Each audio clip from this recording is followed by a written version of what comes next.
This conference will now be recorded.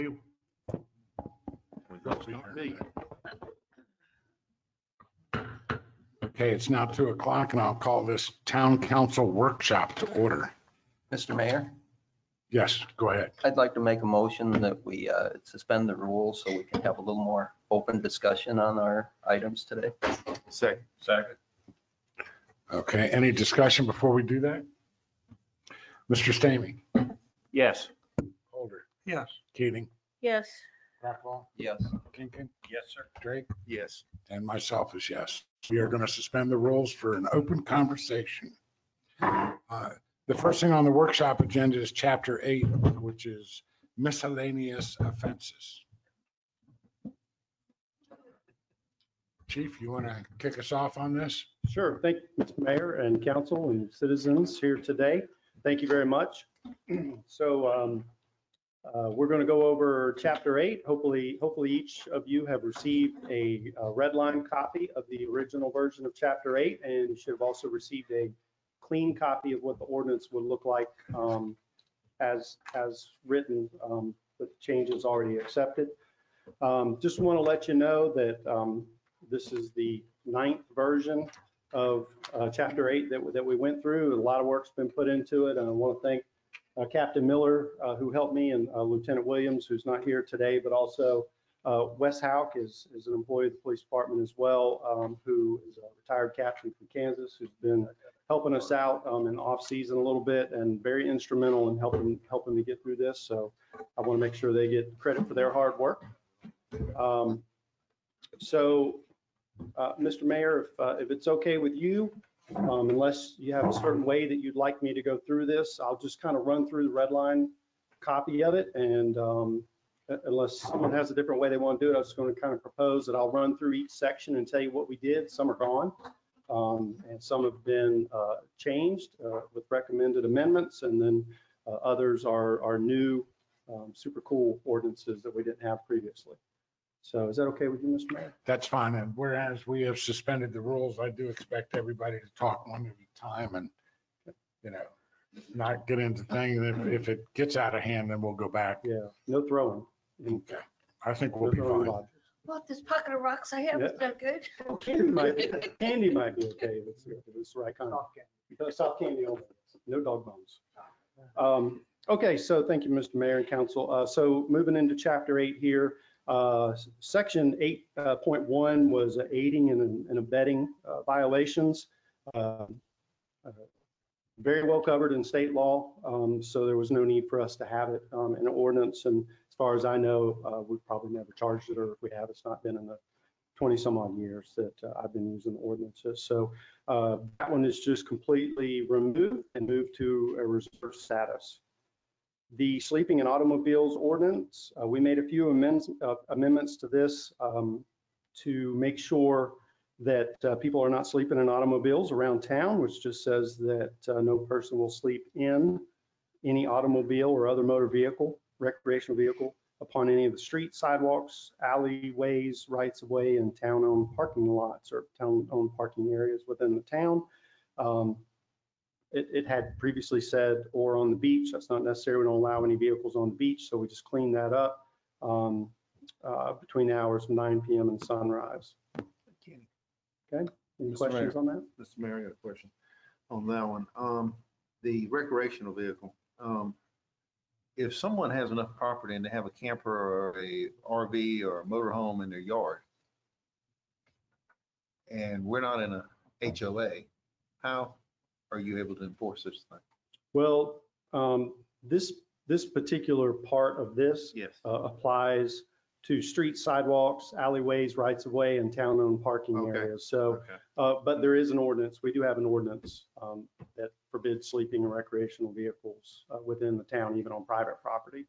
Mhm. So Isn't that's that later in the chapter? that's later in the chapter. I got it Yeah. marked too. That's This what I one was asking. specifically deals with people just sleeping in cars I got at you. night on the side of the road and things like that. So it's okay to sleep in your car anytime between, Well, except for 9 to. well, I guess during the day, if you want to take a little nap, you can, but we just don't allow, we just don't want to allow overnight sleeping in cars, and you guys don't want to run a campground.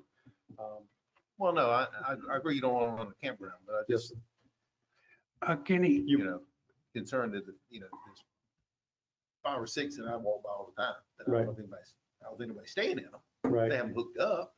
So what we allow under the existing ordinance is people can have RVs obviously on their property. They just can't use them for housekeeping. They can't use them to sleep in or push the slides out and set them up and have summer company all summer sleeping in campers and RVs on their property.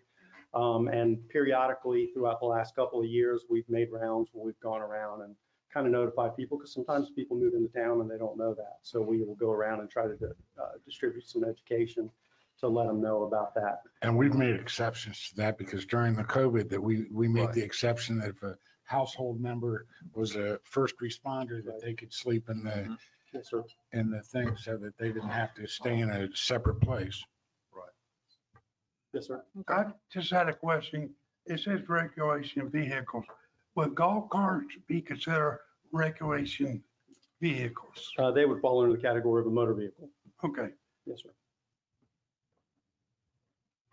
Any other questions on that? Good to go? Thank you. But then we You're get to welcome. my next, my first comment, Okay, and that is you have virtually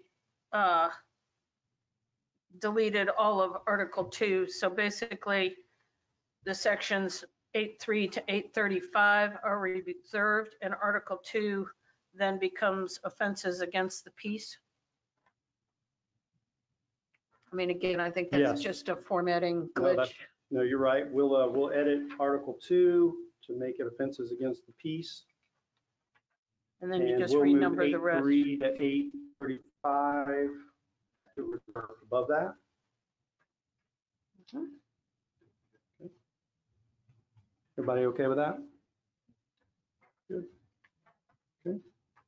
So we eliminated going into the prior Article 2, we eliminated 8-16 assault and battery. Again, very well covered under state law. In fact, when we have a charge for assault and battery, even though we've had this on the books, we charge the state law. So 8-17 was the only remaining one in there, which was failing to remove doors from abandoned refrigerators. That's already covered in other ordinances in town under property code. And having the town have a state property code, there's no need for us to have that in there. So that's already covered under that code. All right, so moving into what will be Article 2 then is offenses against the peace. Hopefully you guys had an opportunity to look over this. This is a very substantial change within the town code. Presently, in regards to fireworks, we are an absolute ban community on fireworks. They're contraband, even to simply possess them or drive through town is illegal with them. There's several municipalities around the state that still have that type of language in their ordinances, but the municipal association has been very clear on it. That that's not legitimate.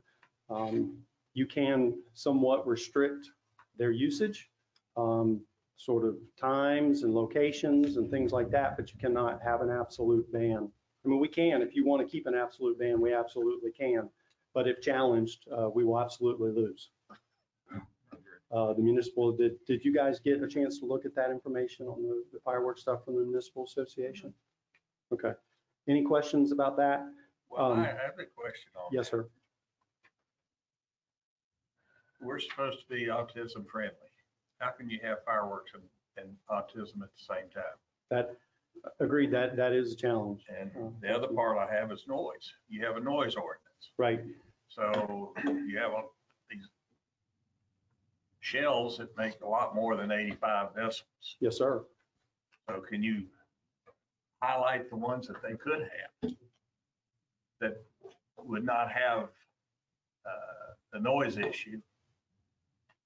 I don't know how you're going to get around autism. Right, And the last part is the litter. I know you've been on the beach after the 4th of July, and that's going to be every day now. yes, sir. I'd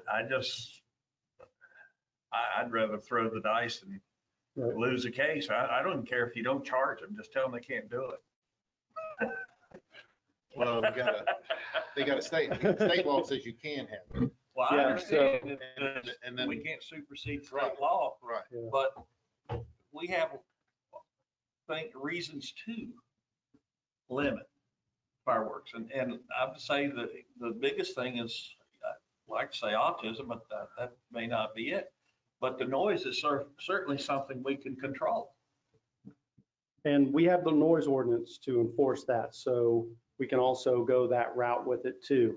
But we did limit times, and so we did put some limitations on here when you can, which appears to be in accordance with the municipal association's recommendations. Yeah. The state law just says that municipalities cannot just blanket say no fireworks. So what we did is we tried to rewrite this in a way that would have reasonable restrictions on it. So going into this, it would say that in accordance with 836B, it'll be unlawful to use, fire, shoot, or discharge fireworks within the town between 11 and 7 in any area designated as a fireworks prohibited zone, which is a state park. And is that a state park, or can private property owners designate their areas as, Absolutely. okay, It just has to be. like the hotels, the pier? They can't. I mean, an individual's beach house, but it has to be posted somehow, It I has to would be say. posted, clearly posted as a fireworks prohibited zone. Because I know there's several areas on the Garden City Beach where the hotels themselves have declared their Right. oceanfront property to be fireworks free. So I would assume an individual property owner could also do that. They absolutely can if they Okay. properly post it, and then they can call if there's a problem. The way Horry County has managed this is they allow their public service committee manages this program, which is quite a program to manage. But in the county, if a condominium wants to declare themselves a firework-free zone, they have to apply to the Public Safety Committee, send in an application, that with some money, and then the county mails them back the signs that they want to have them posted. So then when that's properly posted, then that fireworks prohibited zone extends 500 feet outside of the barriers of that property, but only on the public property. So it will go out onto the beach because of that being public property, but it doesn't automatically extend on any other private property. But then it would also extend out into the roadway in those areas that are public property as well. The biggest complaints that I get about fireworks are people that are renting down at the beach. Right. They go and they get the fireworks from the fireworks store Mhm. and then come down. They think it's perfectly legal because they bought it right up the street at the store and this and that. Right, The complaints are coming from people who have animals, right. that their animals are getting stressed out because of the noise, and also veterans that have post-traumatic stress syndrome. Absolutely, yeah. And I think we need to be conscious of both of those at the same time. So I'm not exactly sure how we would do that. Well, this does limit the fireworks between 11 and 7. In any area that would be declared by private property owners as a prohibited zone within 500 feet of, on public property, within 500 feet of one of those zones, within 500 feet of a pier, within 500 feet of any public park, recreational facility, or memorial, within 500 feet of a church, filling station, or daycare, and also 500 feet of any town-sponsored or authorized event, unless specifically authorized by this code section. So, we feel like we did build in some reasonable restrictions there, particularly the hours that they can be restricted. And hopefully that will Chief, still allow us to keep it in. This hours that you're talking about, could it be shorter hours? Could we move the hours instead of 11 o'clock, say 10 o'clock The or reason we went with 9:30? The reason we went with the 11 to 7 is because it's in line with your noise ordinance. But you could specialize the fireworks times if you wanted to shift them a little bit, but we just try to keep it in line with the noise ordinance. Okay. If So that it you would did be- it from 9 o'clock to whatever, then it doesn't get dark until 9 o'clock. Well, I'm just saying, if you go to 10, you take out an hour there that Yeah. somebody could not use. But if that's their noise ordinance already, so 11 o'clock would be. Well, we can, and we can do whatever council would like to do. I just, Mr. Mayor, I just think that you can, I mean, they got the thing on the state level, but the idea of fireworks, you're in a tourist area. It'd be like Walt Disney, people around Walt Disney saying they don't want fireworks at Magic Kingdom. I mean, can you imagine that? I mean, people that come to the beach, they go down to the beach they're gonna make some litter, I understand that, they're gonna make a little noise, I can understand 11 o'clock, 10:30 maybe, but that's part of living at the beach, part of living in a tourist town. That's the way it's always been as I've come to the beach, anywhere I've come Right. up the whole South Carolina coast. Right, right. There are times that people shoot off fireworks. Yeah, That's when it's exactly. gonna happen. And I think the police have got bigger things to worry about than chase kids with fireworks. So if we can make ordinance after ordinance after ordinance, and we're getting back to what this town's always done. We make a rule for a rule for a rule for a rule. Well, and you also get into the problem of enforcement, Yeah. because if you find that you're consistently unable to enforce it, or you're not putting the priority to enforcement, Then why everybody's have- going to say, well, then why have it? Yeah. So, and I think this is one that's going to go directly into that pot. Personally, I think it's fine the way it is. Again, there's one little typo thing, but Where's that at? in G, Okay. delete special and uncapitalized event. Because I don't think either one is, well, I know in chapter 12, they're defined, but not in this Yeah, Now, chapter. let me, you get to 500 feet. Let's say a condominium, or let's say the person that lives at a house Mhm. decides they don't want it, and they go to trouble sending the money to the state, they get the signs, and they put the signs up at 500 feet, right? Well, that only happens in No. the county, so we won't be doing. It had nothing to do with us. Okay, so they couldn't even do it here in Surfside. Well, they just have to post their own signs. We're If they not gonna post make, their own- we're not gonna make property owners pay the town. If they pay if they post their own signs, Post their own 500 signs. feet, Yes, sir. well, is that 500 directly in front of their property? Because the guy next door may say, Yeah. It's fine with me. Well, it's 500 feet around that property, but only on public property. Well, if it's public as the beach, Public is the beach. then how do you go to 500 when the guy next door? Well, you don't. That's Well, just it. In front of their property. In it would front of be- their it would be property. Homeland, yeah. Right, that's what Right. I'm getting at. In So, other words, And what we'll have to do is, once you guys have approved this, we'll have Robert start marketing and teaching it. And then in April, we have our staff meeting, and we'll be written our staff. Well, it's more- We it's can more talk the- about it. it's more of the spinning the wheels, and we're not, for what? Well, but again, nobody has to designate their property as a fireworks-free zone. No. I you mean, don't have to- that's a choice. I just brought that up to say, if for some reason someone wants to do that, it is available to them to declare their own property as fireworks-free. So an autistic family could do that. It's not gonna do anything. I Yeah, mean, because their neighbors If can. if they are really that concerned about their child and noise, coming to the beach would not be the place I take my child during summer. Well, I mean, but you gotta use some common sense in it when it comes to the, When we're banning fireworks, that's why we can say that. Now but we you can't, you can't. That's what I'm trying to say. Yeah, You the cannot state do it. won't let us do that. They won't let you do it. So again, we can't make a law that's gonna overstep the state. Just like you can't make one overstep the federal. Right. So, Yeah, we're preempted from that. But Yeah. what I'm hoping is that with some reasonable restrictions, that we'll get a little more compliance. Yeah. Because I believe that an absolute ban encourages people to fly down to the beach at all hours of the night. Maybe Yes. they think, oh, we'll get away with it better at 1 a.m., fire off their fireworks, and then they take off. you know. leave the litter everywhere. So hopefully, if we at least allow a reasonable avenue of use, that we'll see a higher level of compliance. We hope. And teach people a little bit. And this is where our message boards, if you saw them down on Ocean Boulevard last summer, and we've gotten another one of those now. So we really want to leverage our message boards to educate our visitors who don't know.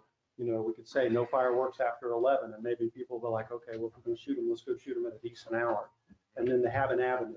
So I think it will help. Yes. But I just want to make sure that I don't leave the town in a liability situation where we're doing something that we've clearly been told that we're preempted by state law from doing. So I'm hoping that this will be okay. I just Can have, I ask you a question about your question, Councilwoman? of course, I already have special red line in mind, but event I left as a capital in those since we have event defined in other parts of our ordinances, and since it was going to be a town sponsored event, I thought that it would be better to leave it capitalized, but I'll take it back to a, since Yeah, since it's a, if it's not defined in the chapter, okay, it doesn't necessarily carry over because Okay. certain of the chapters will use terms differently and Okay. they define them differently. okay. One more comment for you. We have Article C here, and then we have Article D under 838, and we have Article E under, maybe here we have 2 under 838. Anyway, we have 2 or 3 different places where we have the penalty provision. Right. Does it make sense to just say, since this is all in chapter 2 or all in Article 2, Mhm. to just create a new 8.42, call it penalty, and say any violators under this article, because they all seem to say about the same thing. Right, And so just do it once? some have a little different fines, and the reason we did that, there's a specific reason for that. Some of these penalties in here are cross-referenced from state law.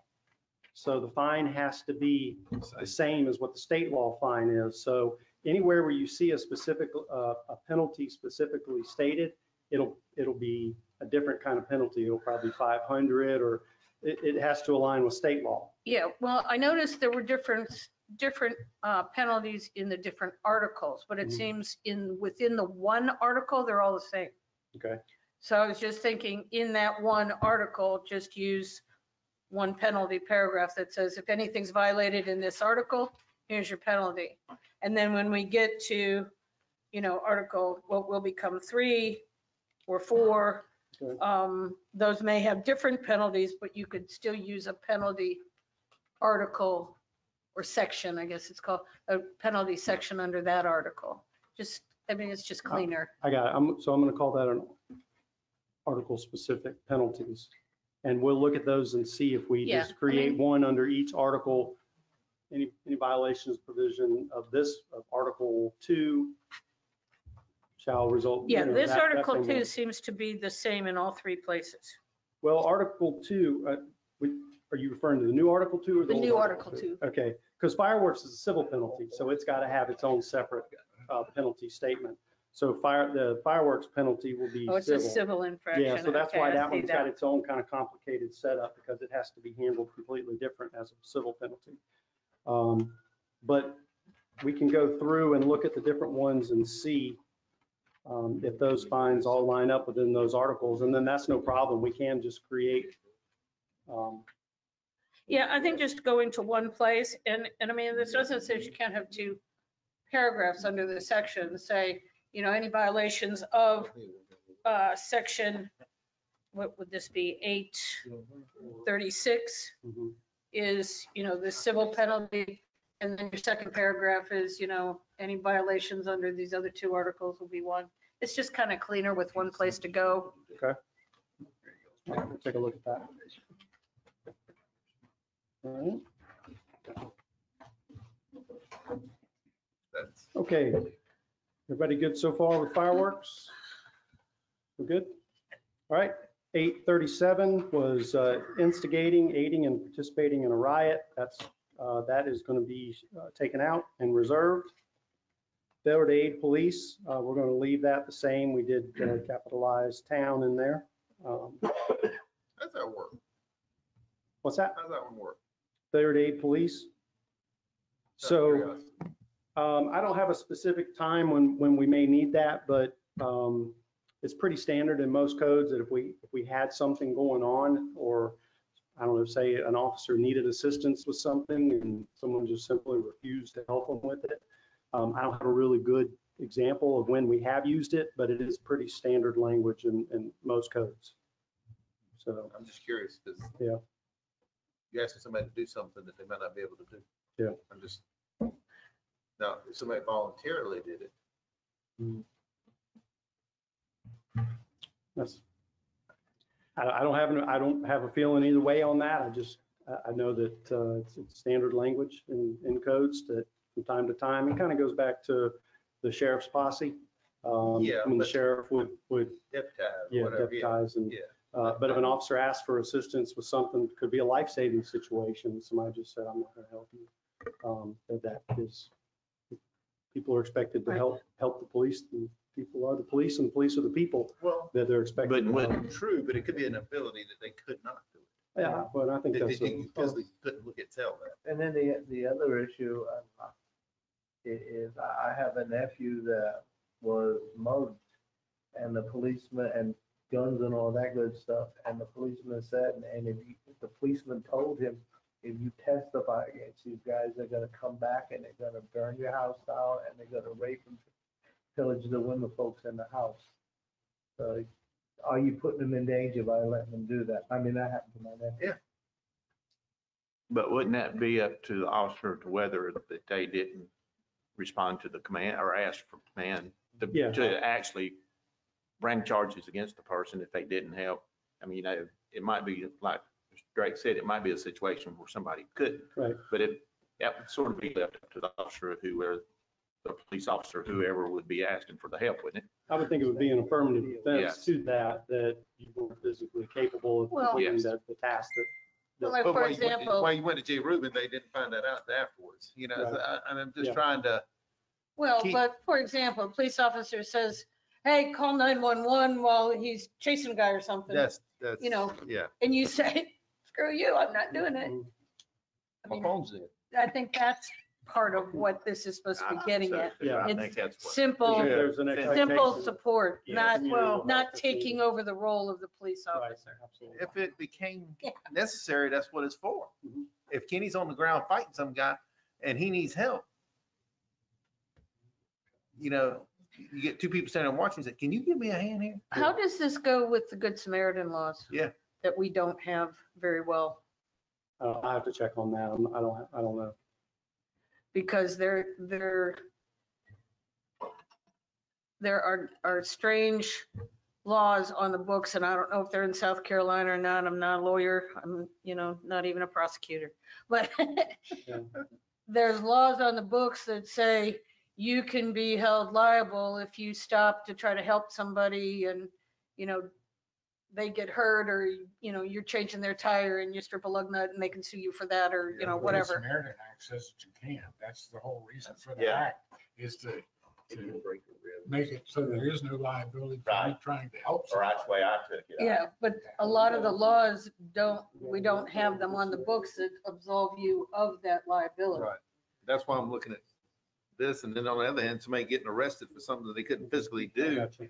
because the officer asked them to do something. Well, that's the Good Samaritan Act is what. So the captain just pointed out to me, and I didn't see it in here, but it specifically that this is when a police officer needs assistance with an arrest.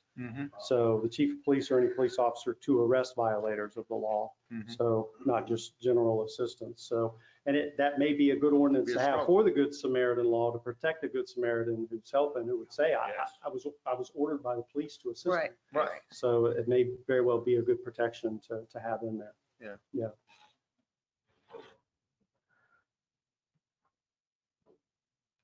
Everybody okay with that then?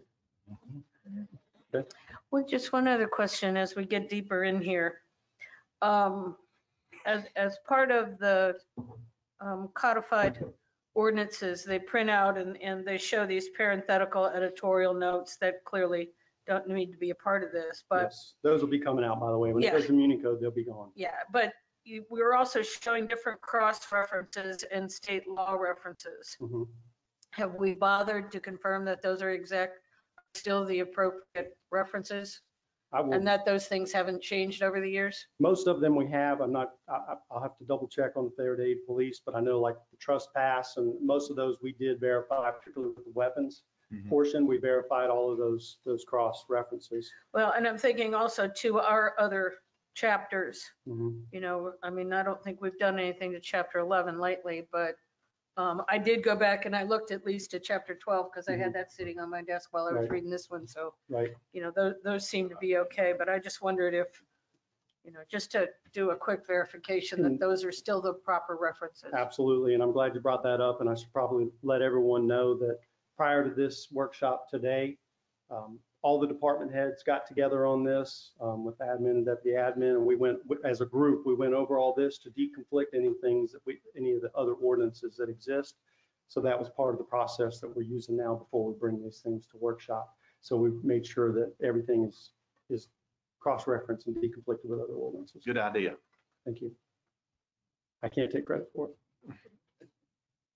Okay, so failure to obey lawful orders. This is a new ordinance that we've put in here. It shall be unlawful for any person to willfully disobey a lawful order of a police officer of the town when such order is issued in conjunction with the officer's official duties. I'll let you know that I believe it's in chapter 2, there is an ordinance that deals it's kind of similar to this, but it really is more centers around kind of council and council meetings. That's in chapter 2, is that right? 293. It's called interfering with police. And so right now, that is the ordinance that we kind of use if an officer, if an officer meets resistance in the discharge of their official duties, but it doesn't quite rise to a resisting of arrest, but is definitely some type of disobedience that's interfering with an investigation or something, they kind of use that. It's not really a great fit, so we wanted to add this in. So this would be in situations where our officers are trying to do their job, they're trying to do an investigation, or they're trying to get a scene under control, or trying to handle something, and they're telling someone, you need to leave, or you need to back off, or back off, or whatever the case might be, and they just are simply refusing to obey a lawful command. And this would allow the officer to have an offense to be able to compel them to comply. But if they're not interfering in it and they're across the street, or they're. Well, this wouldn't apply to like observing or any kind of First Amendment. Absolutely, yeah. Want to make sure you. Those crossroads those are crossroads. very clearly defined between Yes. First and Fourth Amendments. So Right. no, we see this a lot, sometimes in bars and other things. Yeah. If there's a fight and officers are trying to break things up and you got somebody else that's just staying in it, Yeah. go away, and that type of thing. Okay. So, but, and to your point, Councilman, it's fair to obey a lawful order. So Right, it's got to right. be a lawful Well, they order. try to, you don't want to see the town get sued over something that Absolutely. because he gave a lawful order. Right. Well, he gave a lawful order, so it wasn't lawful to begin with. Right, yeah, and that's the part, it's got to be a lawful order Right. to begin with. The officer's got to have the ability to issue that order. Right. Initially. Yes, sir. Loitering and prowling. So this is something we haven't had in our ordinances before, so this is new. This is 8-40. And I've mentioned this before, I believe in council, but in various meetings that I've been to, I think that we have to be very careful in advance of what the pier area is going to look like, and problems that we know exist in other area piers, that would be important for us to have this piece of ordinance to make sure that we maintain a good quality of life around this new pier. That's going to be really important to the town. And other areas of town as well. Very good. Yes, thank you. So we want to make sure that we have a good, clear understanding of exact. So this one's a little longer and has some more pieces to it, but we did that, and we also had this vetted through the town attorney to make sure that everything in here. By the way, the town attorney has gone through all of this, vetted to make sure that all of this is legitimate, and these are things that we can limit as far as loitering and prowling. So does anybody have any questions that I can address about that or any concerns? What's only thing- prowling? Prowling is, it's kind of the same, it's always just, you're in a time and a place. Is that like lingering? Yes. Well, but Right. In a time and a place not normal for law-abiding citizens, and you can't dispel the officer's alarm, or you take flight upon sight of an officer. These are people who are prowling at night for burglaries and other things that could be going on. Or hanging out. I think, again, it's kind of formatting issue. You should move the first two paragraphs after definitions. You know, maybe make that section B, is those, intro paragraphs, but because you've got several terms identified, and you need to make sure that, one, the definitions are structured properly, but then you use the terms capitalized throughout this section. Okay. So for example, instead of defining loitering, lingering, and prowling, because that means everywhere in the document you need to use loitering, lingering, or prowling, just say loitering to include, lingering or prowling means to linger or prowl at a place, blah, blah, blah. But then throughout, the public park and public restrooms, those all public parking lots, those all need to be capitalized and used accordingly throughout the provision. We had a concern last year at the park where we had the festivals and stuff this year. So this is something I think is good in that case to keep that under control. And them sleeping in the gazebo, Right, absolutely. hanging out, jumping out of trees, Right. That kind of I stuff. know which situation you're Yep. referring to. Yeah, so, Yes. so. And that very, was part very- of what generated this. Yes, is and people hanging we're out seeing places, that happen. Yeah. We know it's happening. Yeah. hanging out in the parks at all kind of hours and all day long and everything else. I mean, you got a life or what? Councilwoman Keating, if it's okay with you, that would be one that, if you want to kind of maneuver that way is fine with me. I will tell you that it was actually the other way. It's actually the way you said it was how we submitted it. It came back from the attorney moved to go ahead and put the prohibition of it in front. So I'll wait for your response. That'll be fun. Okay. Any other questions about the loitering and prowling specifically? We're good on that? Okay. 8-41, aggressive panhandling and soliciting prohibited. This is also a new ordinance. If have been by some of our local stores that are not within town, you've seen some of this going on. Street corners. Yeah, and we are seeing it's here. Mhm. So I'd like to be able to get in front of it on some of this. Now, this doesn't make it illegal to ask for money because you can't, but it does make it illegal to aggressively panhandle or panhandle after you've been told no. If somebody says, leave me alone. Or if you startle a resident, if one of our senior citizens is coming out of Piggly Wiggly and somebody's following them to their car trying to get money from them, we want to take a stand and say that's not okay here. To be able to protect our residents and our citizens. So we've tried to very carefully make sure that we, again, clearly defined what some of these actions are and what they can and cannot do. Do we need the word aggressive? So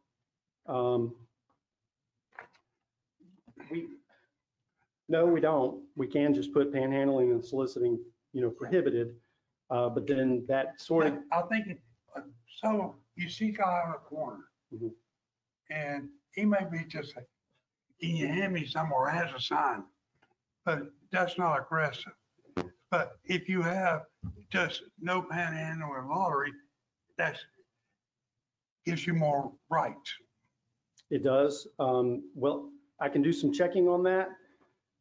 I don't know if you can completely ban panhandling. Okay. And so that's why we go to aggressive panhandling and then we define, there's case law out there. Cam, I believe we've come across some case law. I hate to keep throwing him under the bus, but No, but we came across some case law that, kind of talks about this. It's not illegal to say, can I borrow a dollar? right. But it's illegal to ask twice or ask in a way that scares someone or follow someone in a way that intimidates them. But I think if somebody's standing there with a sign Right. and And we've got that happening here too. I don't know whether you guys have seen it. And we're working with the individual property owners to address that behavior if it's occurring on private property. And trying to get that wrangled under In the control. public right of way, in the intersection, Right, as long as they're not blocking traffic or crazy stuff like that, right. it's one of those It's catch going 22s. to be difficult. Well, but it's just like when and I can't say I've seen it here, but I know they did it in Columbia. The fire department had their Oh, the boot drive, I can't stand But a lot of charities will do that too. They will solicit for donations at red lights. Right. Well, this section B, almost at the end of that, that it says that you cannot block rights of way. You cannot block roadways, fire apparatus, access roads, sidewalks, crosswalks, driveways, doors, stairways, curb cuts, handicap access ramps are blocked. So anything that would inconvenience a person in a way that they're going to stand there with their sign to inconvenience our citizens, Right. we'll be able to stop that. and get that taken care of. Everybody good with that? All right. So moving down into offenses against the public justice, and we'll be changing these article numbers as well. So going into 8-51, disruption of municipal court or town council. This one was already here. We just made a couple of grammatical changes to it. And this just makes sure that your meetings stay orderly and also your court remains orderly as well. So moving into offenses against property. Over the years, I've had a lot of requests from residents who are very frustrated with our trespassing laws in South Carolina. And our ordinance previously was just simply mirrored state law. Talks about gathering twigs and berries and, it just been written, I don't know, long time ago. It just wasn't applicable to today's circumstances and also to our unique circumstances here in this community. So we wanted to just create a very simple, clear, and enforceable trespass ordinance. It's just trespass on property.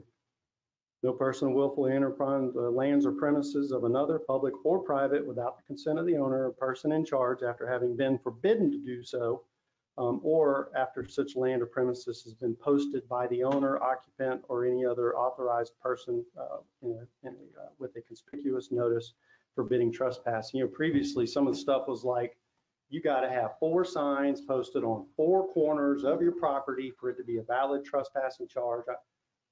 And I'll leave it that way if you guys want to keep it that way. But what I want is there needs to be some property owner rights here that people can just post a conspicuous sign saying no trespassing. And if somebody's trespassing, we have a law. What's the difference between me going to Walmart and buying a no trespassing sign or me getting one that says Surfside Beach Police Department, no trespassing? Like it's on the Hudson. I mean, can I go and get them from you? Well, we don't have any. You stamp them or something, or how did you? I The ones think on we, the Hudson property. yeah, say but I don't, did Surfside it say Surfside Police on Yeah. it? Yeah, I don't know. I have to check with the lieutenant. He was working with that particular property owner to address that specific situation. But we certainly could, if the town, wanted to create a sign like that, we certainly could. You get where public right of ways, public aspect of that part goes with the land. What about the right of ways where they have a defined property line, a defined fence, or maybe they don't have a fence and, somebody pulls up and parks a car and they want to show their butt, scream, holler, whatever. If it's legally parked, it's legally parked, right? Yeah, this won't apply to, legitimate public rights of way. Right. That will, trying to see, are you looking under B, Councilman? Yeah, I was just, Yeah. So yeah, this wouldn't apply to rights of way, but just, Okay. yeah. okay. You just see that, this is reserved for this purpose or whatever. So Mhm. I just want to. I want to make sure did I answer your question? Okay, okay. You did. On the no trespassing sign, Kenny, if they registered them with town, would that be any more? There's really no specific, I mean, we could create a way to do that, but really just no trespassing, any standard no trespassing sign would be conspicuous enough, I think, to handle just standard no trespassing signage, I think would be okay. All right. So you'll see we took out a couple of other sections, like 8-67 was another piece of trespassing there. So we've just wiped all that out and put one clean ordinance in place for trespassing. Okay, so on to 8-68, handbills. Posted handbills. I will just tell you this, council, I don't have any preference of how we do this. So I really, whatever is the will of council, we'll put in place here. I know this was a hot topic back around the last election. Yeah. And we suspended the ordinance at that time to get through that particular election period, so we could get right here today and put in whatever you like about it. So I'd like to say, first of all, I don't believe what campaigning literature is not really an advertisement.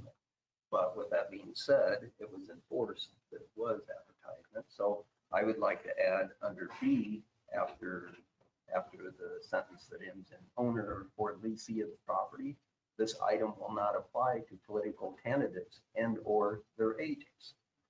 You know, it's, and at first I had it time kind of for the odd years and whatnot, but during the even years, you have presidential campaigns and county and state, and some of those people actually send out agents of theirs to canvass. So that's my solution to get around and I don't think it will cause any problems because you have to be a political candidate or their agents. And if you're handing out car wash stuff, it's pretty obvious you're not campaigning. Well, but if you modified paragraph A, I didn't modify it. well, but hear me out. Okay. If you modify paragraph A to say, you know, political campaign literature would not be considered, you know, an advertisement for the purpose of this provision. No, that's And then you go to C where it talks about actual posts and signs, I would say, you know, may instead of shall. But then it says that that's talking about the actual signs that you put in your front yard. Right. But if you qualify paragraph A, which is the premise of the entire section, to say, you know, political handouts, flyers, you know, whatever you want to call them, would not be considered advertisements for the purpose of this section 868. same thing. Only a different way. Yeah. I agree. So, A pertains to public property. I'm looking at B. Yeah, see, A actually is talking about public property. Oh, I see. And B Yeah, is okay, you're talking right. about- You're right. You're right. You're absolutely right. So, Yeah, put that in We took out B, the thing yeah. about removing your sign after 5 days. yeah, that's not constitutional. it's about That has, there's a lot of case law that's a infringement on First Amendment rights.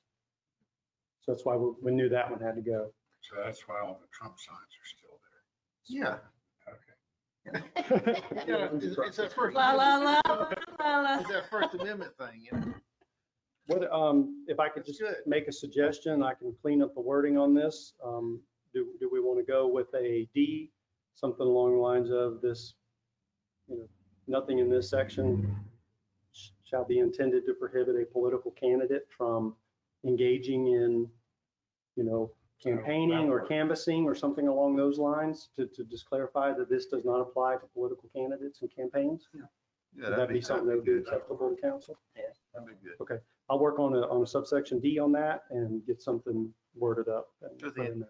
The intent would be to keep people from canvassing the town, trying to sell microwaves or whatever they're trying to sell. Right. And again, the only We just thing, quantified it as commercial advertisements. Yeah. But then you're gonna have the problem with the summertime beach stuff being thrown in your front yard. What summertime beach stuff in my front yard? I don't live down I'll there. throw them in your yard when I pick them up out of my yard. Okay, you do that. I'll get any of mine. yeah, we welcome some of it. we could change this to commercial advertisements. But then there could be other things in there that wouldn't be considered commercial advertisement that you may not like. I don't know. The Humane Society may want to think come you around wanna and stay put with things this. So out. they need to come to you or they Yeah. need to come to the town and let them know that they're coming to do that. And then maybe we as a council could say, okay, on this date, and it'd be okay. That way you got control over it. I don't know if that- But then is that it's opening up a soliciting? whole different thing. Would that be considered soliciting, It would, not advertising? right? I Because, you think know, it's- you'll get door hangers that, you know, they were here to sell you a roof. Yeah, Or we sold the property down the street and we want to sell your house too. right. Like, I yeah, think- send me a check. I personally think you ought to stay with just the campaign literature. Okay. Just add a subsection D. in there. Yes. Yeah. That's what I think about it. Everybody okay with that then? I'll have that ready, get that cleaned up for first reading? Okay. All right, I'll take care of that. Okay, 8-69, malicious injury and or damage to property and animals covered in state law. Altering and removing landmarks covered in state law. Petty larceny covered in state law. Obtaining goods, all these through here are covered well in state law. Obtaining property in false tokens or letters, completely inapplicable. Securing property by fraudulent impersonation of an officer. Failing to return materials borrowed from certain public institutions, and receiving stolen goods. Again, all things that are covered well in state law, and just Doesn't need to be be, here. that some of these have probably never been charged in the town of Surfside Beach. So again, what we're trying to do is clean this up and Yes. make sure that the ordinances we have are applicable to today's Surfside Beach. Right. Anybody got any questions on those? Everybody good? All right. The next article then is against morality and decency. So we made some changes here. The one thing that we did is we added in a piece here that is pretty standard now, that the provision shall not apply to a woman breastfeeding a child in any location where the mother and child are authorized to be. There's plenty of case law on that, and we don't want to get in the middle of that. Also, we took out a provision here, which was subsection B, that said that someone has to get a warning before they can be charged for indecent exposure. Some of that might apply to maybe like a bathing suit or something, but we had a specific incident here in town this year where a gentleman was on his hotel balcony. He's completely nude on his hotel balcony, invisible to people walking by on the sidewalks. And state law, which we charged under, would have made this person a registered sex offender. Maybe they should be, but we really had a hard time getting the solicitor's office to follow through with this. But if we have it in an ordinance here, we want to be able to take action if someone's And nude in public view. We got another question. Go ahead. for the most part, don't we give warnings on the beach? Yes, I mean, don't. we do. Yeah, and I mean, I just- absolutely, yeah, we do. So on the beach, you got the female and male, well, mainly females, and they're behind completely showing, but That's We- not, that's again- not one of the listed offenses. Huh? You can show your butt, you can't show anything else. No, I- well, it's kind of one of those, Well, I don't want them to be the butt police either, I don't want them out there same. wasting their time Don't go to chasing Brazil. people because of a thong. A lot of times Yeah. with the bathing suits, the way we'll handle that is if we get a complaint, it's complaint driven, and we do. Or if it's just really inappropriate, because the ordinance does say you can't have your buttocks exposed. Then What a whole bunch of- the beach services officers will just say that that's a violation of our indecent exposure. You need to cover up, put on Yeah. some shorts or do something different. And so again, that's just part of the community policing piece of, that's why we have our ambassadors down there, is to maintain that good quality of life. So when I saw this group of young ladies going across the motel in their thongs, I should have called the police so they could walk back across so I get a second look. Well, Could have done it that way, yes, sir. well, I mean, if I had a behind that looked that good, I'd probably wear one too, but, I mean, think We're about getting it. way off I mean, subject. come on, come on. Moving on. I mean, Still on? but that's what you're doing. You're saying Moving on. one can't, one can, who can't? I think what, and Because nobody can. Right. Saying nobody can. I mean, any other questions? Kenny, I'm trying to relax your job, so I really I am. I'm trying appreciate to it. make your job easier. But I'll not tell you harder. that I do think that this is important, because we have had, and inevitably, almost every summer, we have somebody that's just running down the beach completely nude. Ah. Yeah. Well, And- we can go after that. And like, for Listen. example, the incident at the hotel where, somebody that, standing there completely visible to a resident walking down your sidewalks. Yeah. To be able to look up and see somebody completely nude. Yeah. That's just, That's wrong. that's, I don't have a problem with thong on male or female, but at the family beach, I do Right. have a problem. agreed. Well, How do you enforce that? with the bathing suits. I mean, which ones aren't, which ones aren't? We're going to Well, when we train the beach again, enforcing services, is what we're trying to Right. make sure that you can do. when we train the beach services staff each year, Yeah, that there's actually, in their books, there's actually some diagrams okay. to help. Diagrams. So you get out and measure. There's the- training. Well, it's just, there's got to be a little bit of common sense in there too, but, we don't want to be down there just, I don't want you down there messing with that. like measuring across fabric and things like that. But that's why, again, I say it's complaint driven, because when it's inappropriate, we usually get a phone call about it. And then if it is offending someone, then that's when we'll step in and Okay. give them an opportunity to. Otherwise, you don't mess with it. Don't. Okay, good. Okay, houses of prostitution. We just kind of clarified this one a little bit, so it got a little bit longer, but it needed to be a little better defined on that. I'd like to say that we haven't had to use this, but we have in the last year. So this is something that we need to make sure it doesn't pop up here in town. Any questions on that? Okay. All right. Gambling and games of chance, we took that out. Again, covered well under state law. No need to do that. We took out fortune telling. We haven't had any of that in a while. And then down to 8-95, open containers of alcoholic beverages. We cleaned this up a little bit, made some changes to it to make sure it's in compliance with Chapter 12. And also just to clarify a few things that was just a little confusing. When it was written, it was probably a little overly worded, and it created some confusion there as far as what kind of alcohols and what percents and all that. So it's just like, it's either an alcoholic beverage or it's not. Well, Chief, this talks about liquor. What about wine, beer, ciders, some of the other forms? Because I know that state law has a pretty big distinction Right. between liquor and everything else. So let's see where I get down here to it.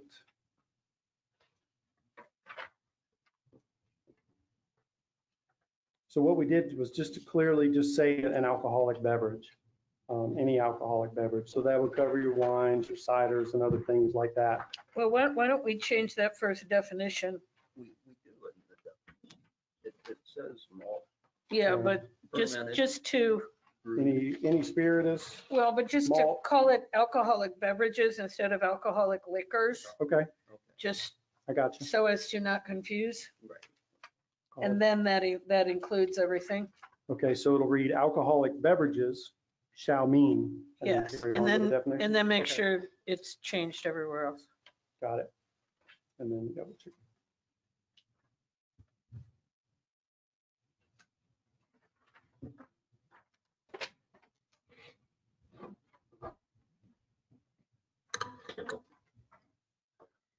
Anyone else got anything on drinking in public or open containers of alcoholic beverages?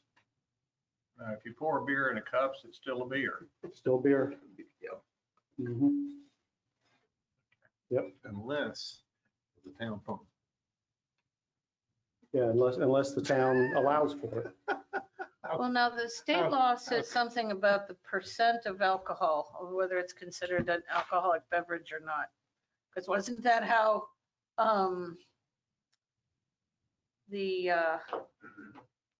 Buzz Pops? Isn't that how they got around needing a liquor license because it has less than such percent? Do we have that in here? Or are we just saying anything? We're just going to keep it as an alcoholic beverage. Actually, what you're referring to is the way they got around it, because those aren't a beverage, they're considered a food. Oh, okay. So if that's something that you guys want me to address, now's the time to address that. Could say beverages or foods, solids, could say beverage or solids that contain alcohol or something. Just, I don't know whether that's something you guys want to get into considering or not. Well, I think we should align with whatever the state code says. Okay, I mean, if it's below a certain percentage and frozen in a popsicle, it's okay with them. It may be okay with us. And, okay. so far, they haven't come here, so. If it then, again, like everything else, if that starts to pose a problem, we can always come back and revisit it instead of. Only because nobody around here is willing to pay $14 for a popsicle. Is that what they are? Amen to that. I would once. I did. I did once too. You on vacation? I have a whole container of wine pops in my freezer. We did have this pop up at the farmer's market one time. There was somebody inquiring about bringing those to your farmer's market. So might be a good time to take a look at that. So I'll check state law, make sure we're not preempted on that, and put something in there before we go to first We just don't reading. want to be overzealous. Right. Agreed. Okay, I'll check on that as well. How about talk a little bit about enforcement on the pier under B? Right.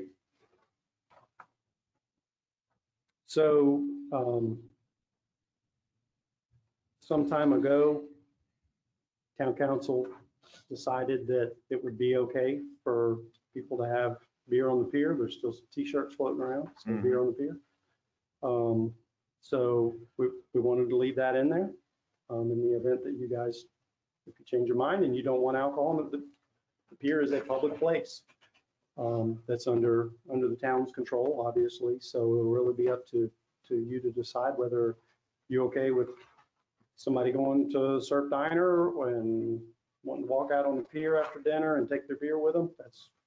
That's why I'm asking. That's why I left it in here, because at the present time, that is permitted. It would be illegal to come off the pier with it. It'd be illegal to come off the pier. Yes, sir. Yeah. Everybody okay with that? And we've never had a problem with it. It's never been a problem all these years. I think that passed in 2011, maybe. And all these years, until the pier was gone, we never had any problems as a result of it. That would also include someone fishing if they had a beer. Right. Okay. Mhm. All right. They didn't have to just But buy it's it. in designated areas. So, So that would be a designated Well, area. it all depends what we designate Mm. as a drinking area on the pier. That's fine. everybody good? Yeah. Okay. That's why I asked the question. There you go, yes, sir. 8-96, display of sexually oriented merchandise. That's illegal. We added in a C on that it would be unlawful for business operators to display any inappropriate, indecent, or obscene materials in any manner accessible to juveniles, and unlawful for business operator to sell any such materials to juveniles. 8-111. I think in 2019 or 2020, I asked council to amend this disorderly conduct ordinance to allow subsection 3, which was urinating in public. And we are asking to add 4 in here. Just to be a little clearer, if you read number 1, it's publicly engaging in fighting or threats or in a violent, disorderly, or boisterous behavior, marked or not by gross intoxication. So that's one type of disorderly conduct. But we also want to say being on any highway or at any public place or public gathering in a grossly intoxicated condition or otherwise conducts himself in a disorderly or boisterous manner. As I say that, we probably need to change himself to something more neutral. If you had someone leaving any of the establishments, Sundown, Pam and Neil and Pam's, or any of the bars, Mhm. and they know they've had 1 or 2 or 3, 4, 5, 6 drinks. Okay? They know they're legally probably drunk. So they decide to walk. And they're walking home. If they're not falling over themselves and they're not in the road, let's say, tripping over themselves in that manner of a drunk, would we stop them in the form and arrest them for public drunkenness? Or do we say, I'm going home, I live right here and I'm walking? And they're fine and they're walking fine and they're little. Well, and that's why we put in here grossly intoxicated, because it's smart to walk home if you've had a few drinks. We'd Right. rather you do that than drive, but there's, but grossly intoxicated is going to be marked by stumbling, falling over, Right. Something that really is going to draw the attention, of an officer. So just having a few drinks and walking home is not illegal and shouldn't be. Okay. Because we don't want to discourage that, but, it's an extreme example, but I'll tell you, just a couple of weeks ago, an officer got out with an individual right by your Yopon parking lots. Subject was very intoxicated, covered in vomit, had defecated on themselves, you know, that type of thing. I'm assuming you don't want that. That's not a good for your R3 district. No. To have that. So that's where we get into gross intoxication, falling down. Over the summer, we had a subject that was literally passed out on the sidewalk on Ocean Boulevard. Had just fallen out on the sidewalk. And your camcorder would have that recorded during the arrest or during the process of stopping them? Yeah, the body cam. In the car cam? Yes, would capture that interaction. Okay. Kenny, down on the boulevard last year, I witnessed a lady and a gentleman walking down the sidewalk who were publicly drunk, who had run into a telephone pole, the woman did, and fell to the ground and couldn't get up off the ground because she looked like sort of like a turtle, you know. The officer came down and they let this person and the other person catch a ride home. They called a car, come and picked them up. The officer stayed until that happened. But why, in that case, would we not arrest somebody to be that drunk that would run into a pole? Is that left up to the officer to determine whether that person's that drunk, or should they give them a breathalyzer? I mean, they were walking, they were going home when this lady, I'm serious, run directly into a telephone pole and fell. And the guy wouldn't even let nobody help her. She couldn't even get up off the ground. So I'm curious about how they determine what is public drunk. What is the format of being that public drunk that they didn't arrest this lady, that they gave her the chance to go on home. Right. Well, but this is talking about disorderly conduct, basically engaging with others. I mean, she engaged with a telephone pole.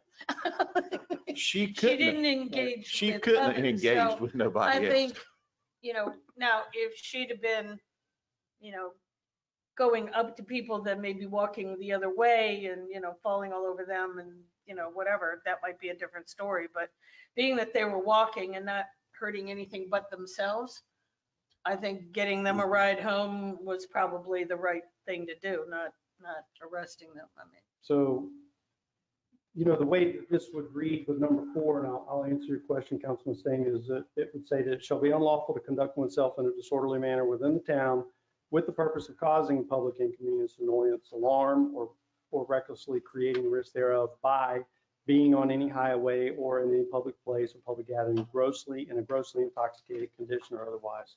So I'll let you know, I've gotten other complaints about exactly what you just referred to.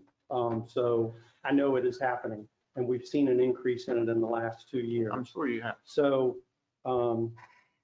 what I did this past summer is I intervened in that to go in and speak to the officers about how we want to handle this moving forward. So discretion being the most powerful tool that a police officer has that needs to be used, you know, very wisely.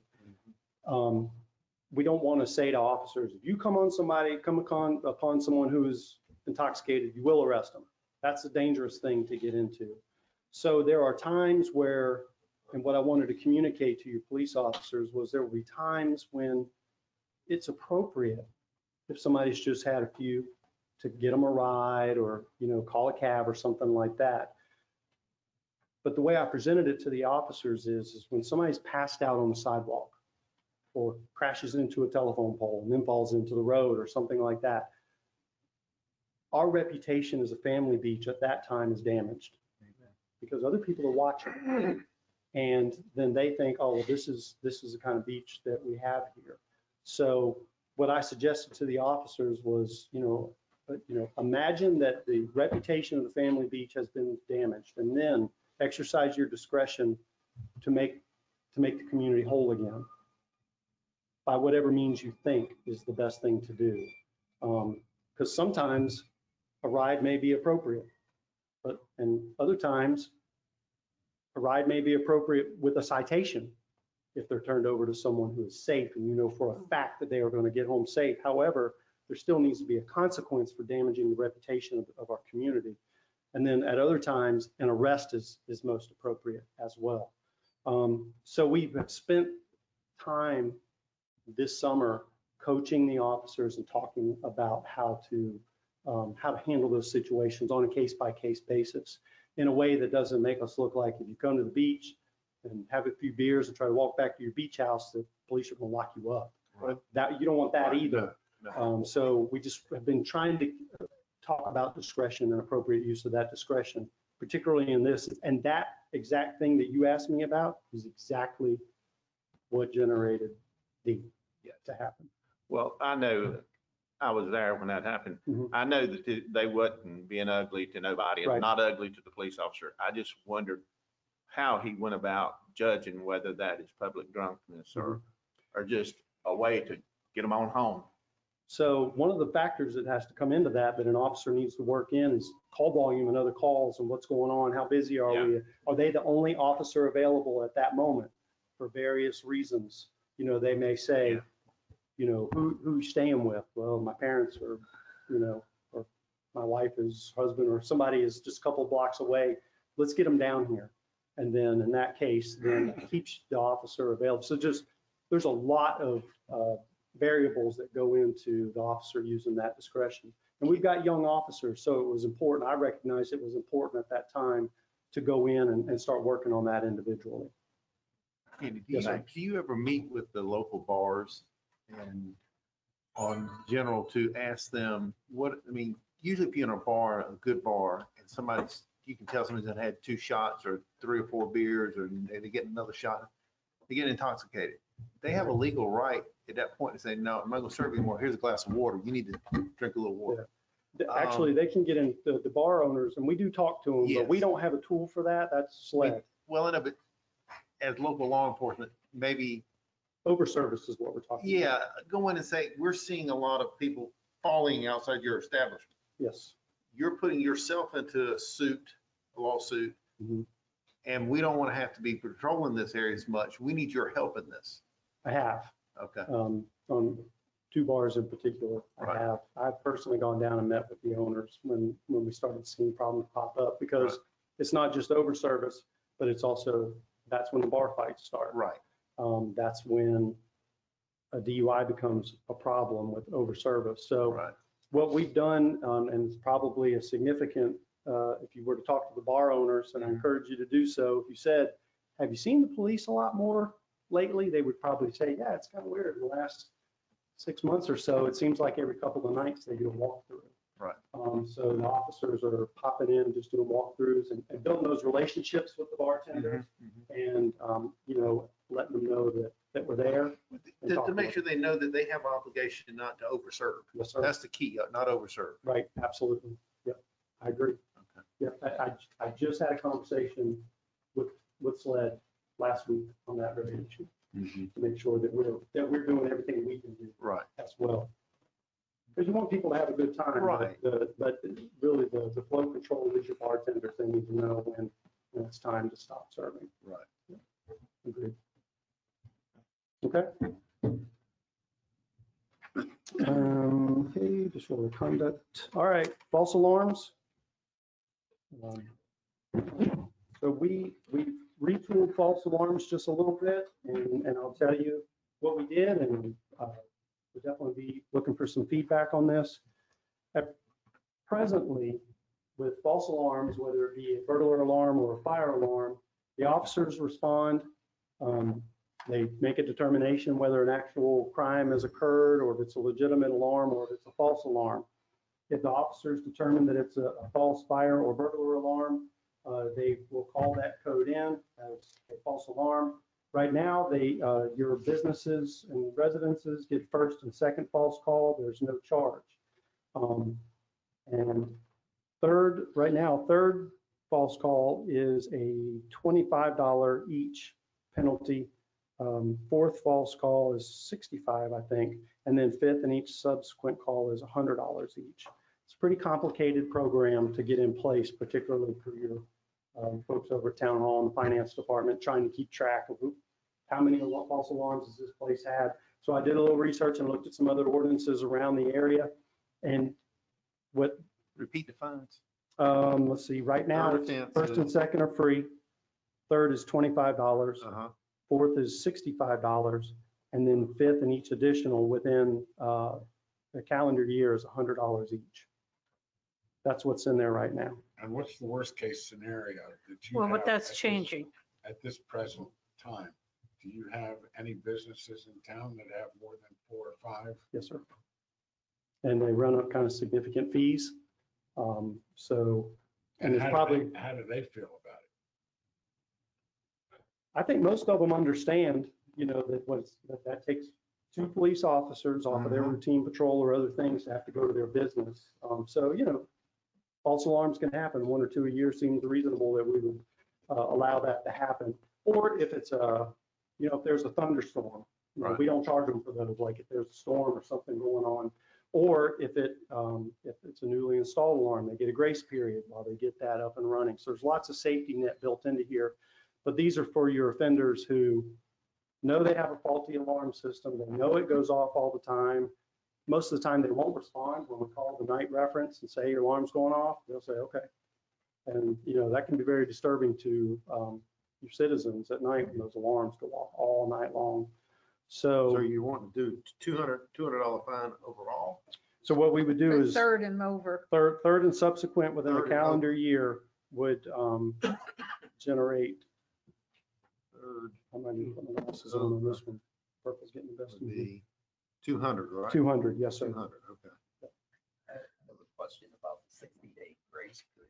Right. That seems excessively long, and the fact that if they do have an issue, it's just gonna be an issue like every night or whatever, and For 2 months. yeah, for 2 months. We could shorten that to a 30-day if council would like. and Normal 60 or?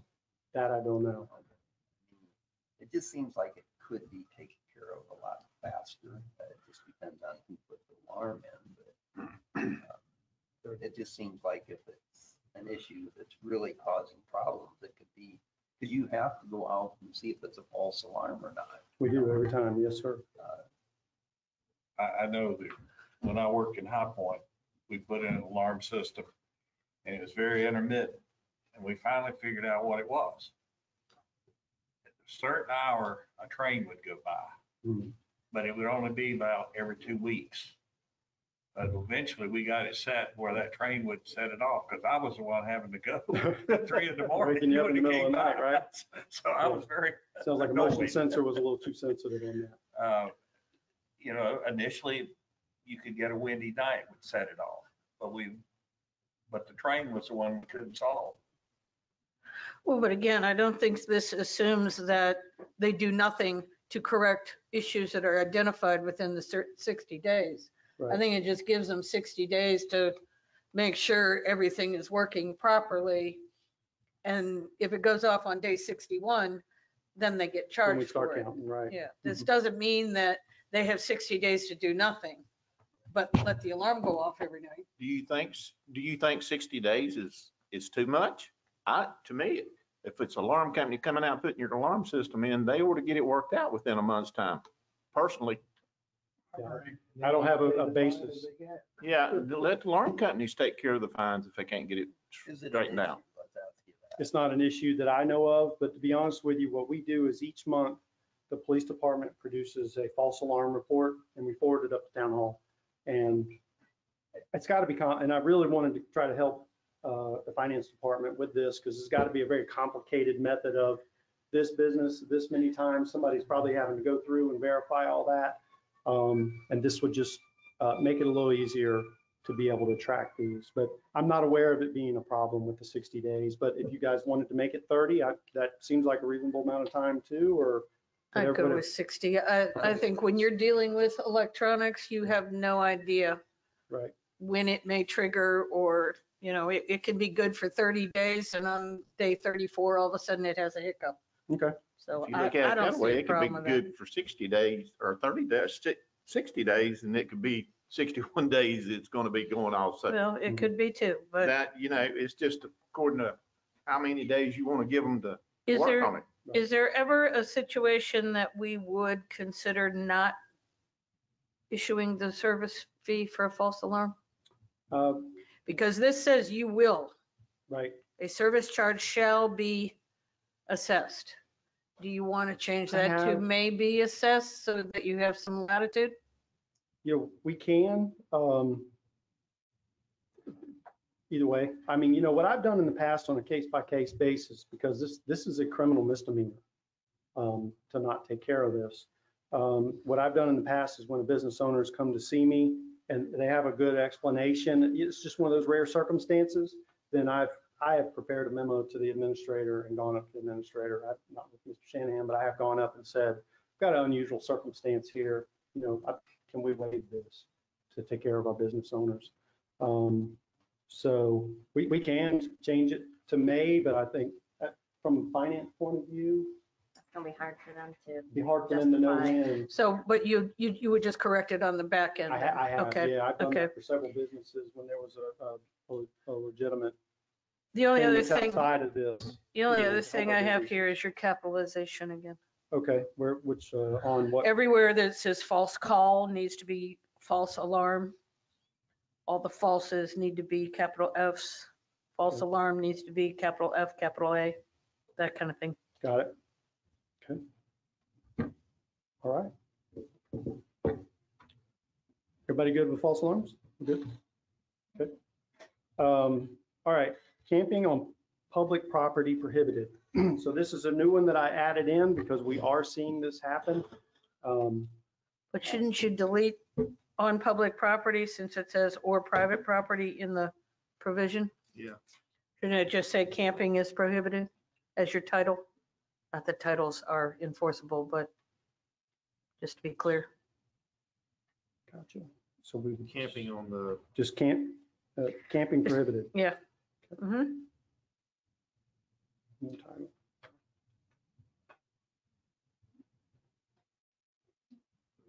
What we wanted to do was be able to give us a tool to help with some situations we've seen popping up with our, I'll just call them tent cities that are popping up in places around town. And, I don't want to criminalize homelessness because some people legitimately do need help. But what I do want to say is that this is a problem that's here right now in our community. It's happening on some commercial properties in town, and it's happened in some residential properties in town where someone will come in, because we have a very beautiful community, and come in and find somewhere and set up an encampment on people's property. So we want to have a tool where we can kind of prevent that from happening. But what I wanted to make sure of, and you'll see in C, is that in order to be fair to folks, is we put in here, no person may be arrested for violating this section until he or she has received an oral or written warning to cease the unlawful conduct. Upon willful failure to comply with the warning issue, he or she is subject to arrest for violation of this code. So there are some places where this is, okay, or overlooked. So we don't want to just come in and blanket arrest someone who's done something that they think may be acceptable. So we wanted to just go ahead and build in a safety feature here that if it happens, we just say, hey, you pack up and go somewhere else. You can't do this here. How do you guys feel about that? Well, some people think it's okay if they're at home to set up a tent out back for the kids to sleep out there and such. So we're saying that's not allowed. So we talked about this. I don't think that we want to say that your kids can't go out and camp out back. But we got to be careful where we go because. You have to use discretion. Yes. Exactly. Right. Not the strong fist of the police department. Right. And that's why I wanted to put this in here too, is that this is not an immediate arrestable offense either. And we talked about a way to try to fix that. We just haven't come up with a good way to say, nothing in this section shall prevent the parents of a child from allowing their child to tent camp in their backyard. Well, maybe where you have, for living accommodation purposes, in the definition. Mhm. Maybe expand that for the purposes of, you know, transient living accommodations or something to quantifies that, you know, it's a It's day after transient. day after day after day event, not just the kids having fun on a weekend.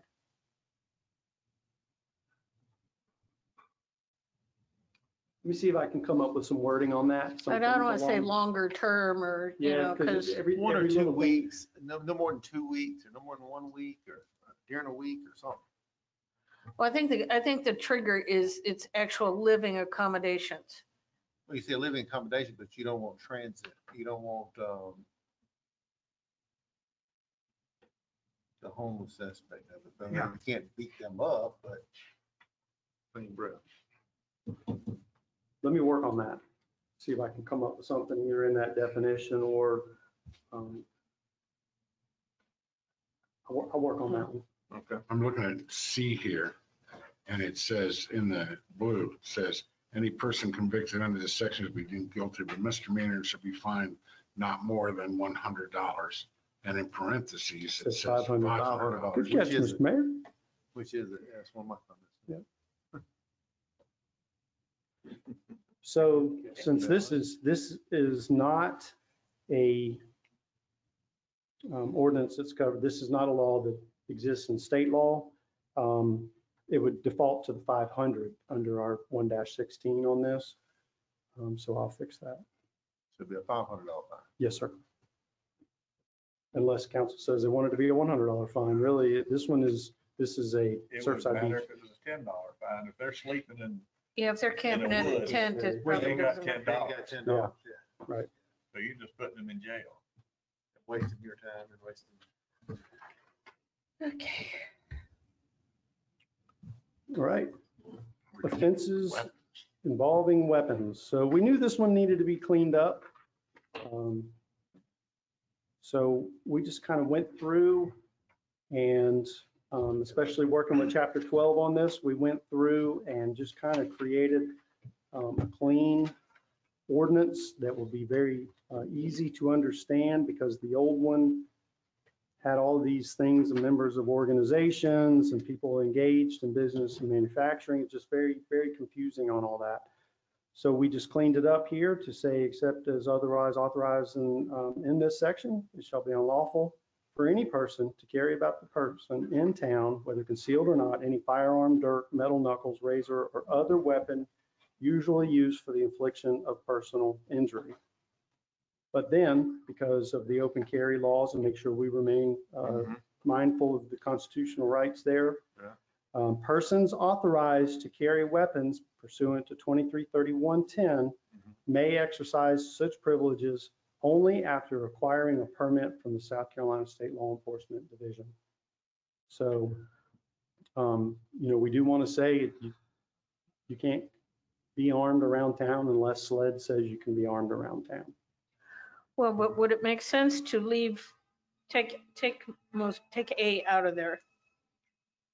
Leave B, become the new A, and then in C, say, it shall be unlawful for any person to carry about their person, in the town, whether concealed or not, firearms, dirk, metal, knuckle, blah, blah, blah, the stuff from A into C, because that's really what we're precluding. Because you're going down to publicly owned lands in the town too. Yeah. And that's the streets, sidewalks. Well, the purpose of C, and we can do that, the purpose of C was just to designate locations, to Yeah, define but I don't- specific locations. If we say persons are authorized that have the state license to do Right. so, Mhm. Right. it's conflicting, at least in my mind, to say within town, it's unlawful for any person to carry a weapon, yet I have a permit to carry a weapon. Right. But even So, if you have a permit to carry a weapon, you can't carry it at these locations. but that's what I'm saying. Mhm. Leave it that you need a permit to carry a weapon, Okay. but even if you do, in C, you can't do it here. See, I think we should take out A altogether and use the qualifier of what, we're talking about weapons, Right. insert that into C. And then it's, whether permitted or not, you can't carry it at these locations.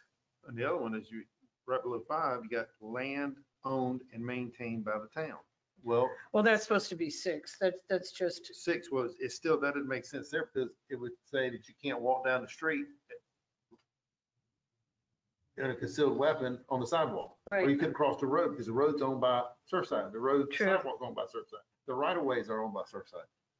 So that or contradicts. other similar lands I owned or understand the maintained by daycare, the the town. court, the town council, that kind of stuff, and it has to be posted at the park. At the park, it doesn't say that, so the park needs to be posted, I guess, no guns allowed. Right? Yeah, it would be posted no weapons, I agree. If it's somewhere that's not allowed, it needs to be posted. But not to post it at the beginning of Surfside coming into town, that you can't have a concealed. You know, isn't there something in the concealed weapon that you can't take it into a place that serves alcohol? Yes, there is. Mhm. So how come that's not in here? Well, that's regulated Well- under your concealed weapons permit. Yeah. That's defined in state law, but we could add something in here, but once you do that, then you're just kind of repeating state law. It's also under concealed weapons, under town hall and those Mhm. places. Right. It's covered on that. And that's what, in government buildings. Yeah, You got in there about a blade too. I mean, I was talking to Laverne earlier, and I mean, I carry a pocket knife all the time.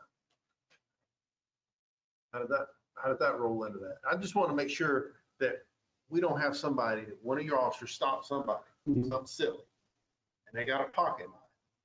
And now they're carrying a concealed weapon. It's in his pocket, you know, Mhm.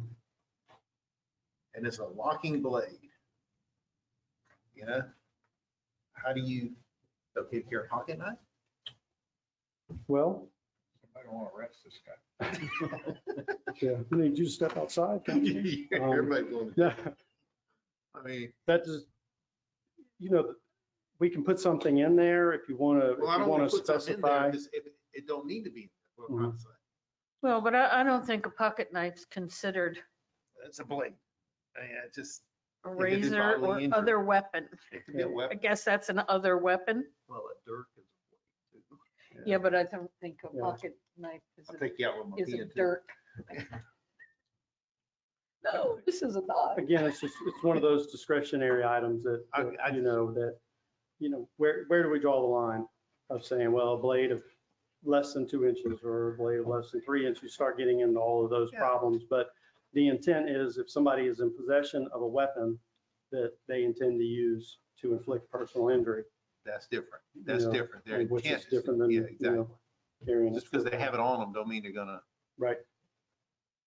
I've never known an officer to charge someone for carrying a pocket knife. I've never heard of that. So it's pretty common in South Carolina. Just about everybody's walking around. I got one in my pocket. right Yeah, now, too. yeah. So, I mean, I'm exempted. Captain Miller.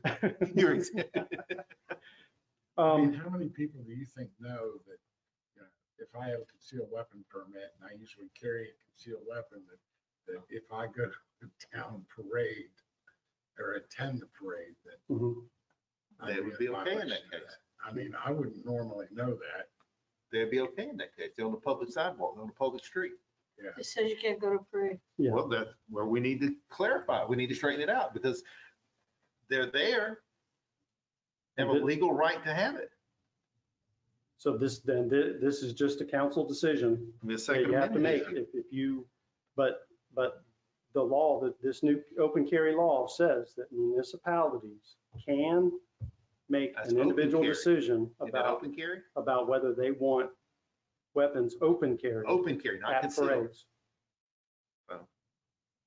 It's council, it's really a council decision.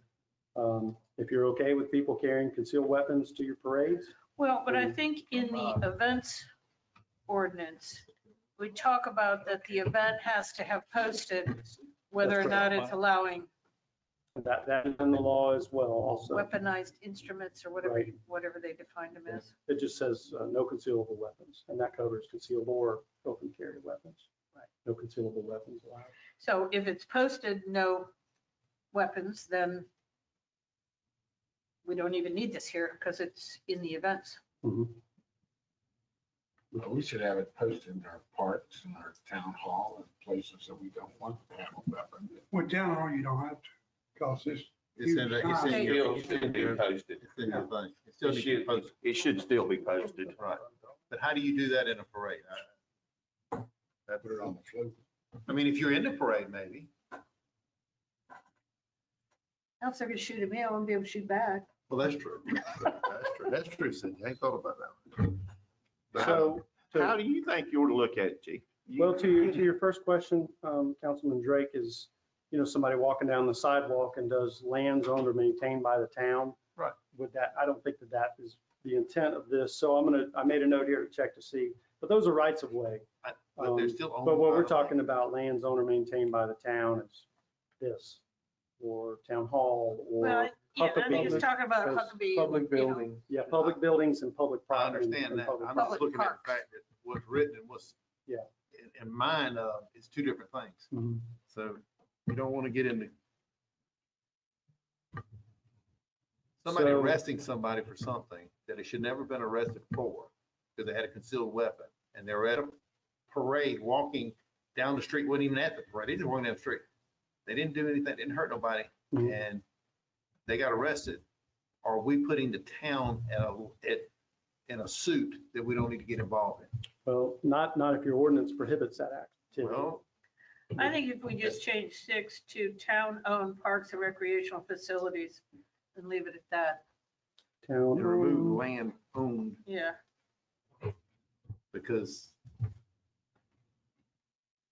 Okay, so we'll call it Town town-owned. Or maintained parks Or- and, or recreation facilities. And we'll strike lands owned or maintained by the town, and we'll just stick with buildings owned or maintained by the Yeah, town that- in two. that's Yep. fine. Yep. That's fine. And they have to be posted.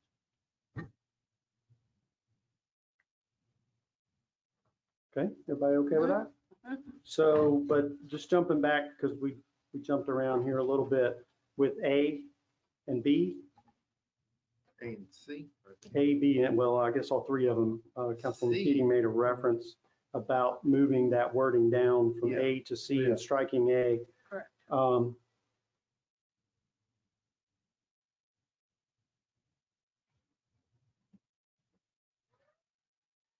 So okay. So you're saying go to A and put it in C, Well, just, where, So we would just start with B, and that would be A. Persons B would authorized be to carry A. weapons pursuant to this will exercise only after getting a permit. And then the new B, which is currently C, would say, and maybe we'd take locations out or Yeah, take that. prohibited. I don't know. It shall be unlawful for any person to carry about their person Right. in town, whether concealed or not, any firearm, dirk, metal, knuckles, razor, or other weapon usually used for the infliction of personal injury. at any of the following At locations. any of the following locations. Mhm. And you don't really even need the prohibited locations in the first place. You can just start the paragraph. You don't really need a header there if you don't want one. And I know you probably run across some people that probably can be really assholes to y'all as far as the law enforcement in that aspect, but you gotta be. Anybody out there listening? they ain't gonna be going out looking for somebody carrying a knife down the parade route anyway, unless they're doing something wrong. Yeah, it's just, if somebody pulls it out and Yeah. threatens somebody with it, then Then we you have a go to- weapons charge. Then you got a In weapons addition charge. to an assault, that Right, type of Yes. thing. Right. You ain't just gonna go down through there checking people, see if they got a razor in their pocket or a You knife just in need their to make pocket. sure you don't have something in the ordinance that don't need to be in the ordinance. Right. That's all I'm saying. Agreed. It's, Everybody okay with that? I'll retool that and move that around in that way and get it ready. Everybody's good? All right. thank you. You're welcome. Discharge of dangerous devices and firearms. This is already in here. We just made a grammatical error there to capitalize town. There.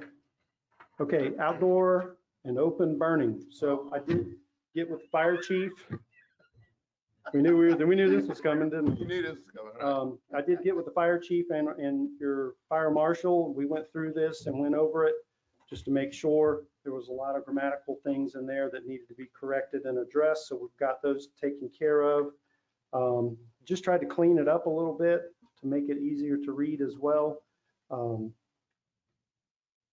see. Chief, the only thing I had, we call it refuse, means any waste material except trees, logs, brush stumps, leaves, grass clippings, and other vegetative matter. What, I'm sorry, where are you at? Just under definitions. Okay, But I was, and all we purely say about it is open burning of refuse is prohibited.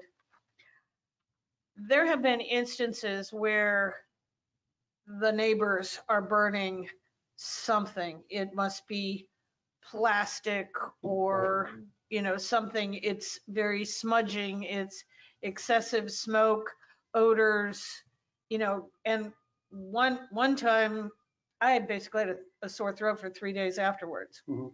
So I was just wondering if there was something other, maybe a little stronger we could use about burning, materials that create noxious fumes or excessive smoke, or if it's even worth it. well, the intent is in 138-133 is to say, any outdoor burning is illegal.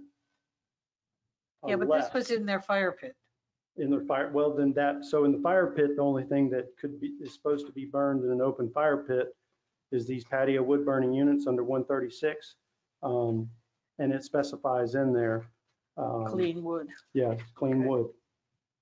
And clean wood, which needs to be capitalized. clean wood needs to be defined as It is It defined. is defined, yep. Any It's defined. natural wood, wood, natural wood. yeah, that has not been painted, varnished, or coated with a similar material, has Right. not been pressure treated with preservatives. Right, plywood, not plywood, right, right. And does not contain resins or glues, as Right. in plywood or other composites. So clean wood We'll be around long. could be around law. Okay. If it'll fit in your outdoor burning unit. Hey, Kenzie, Okay. So- And It should y'all- probably have something in there that says you cannot use your Could be. open pit or whatever to dispose of. Well, garbage, that's already in the ordinance of South Carolina state law on burning burning household garbage. You can get $1,000 fine for doing that. So you can't do that. You got people that want to get rid of their leaves by putting them in their fire No, pit. you can't do that. Can't do that. Yeah, I know. kindling. It's called kindling. Well, let me ask you one too. You got Yes, down on the 136, when it says nuisance to neighbors.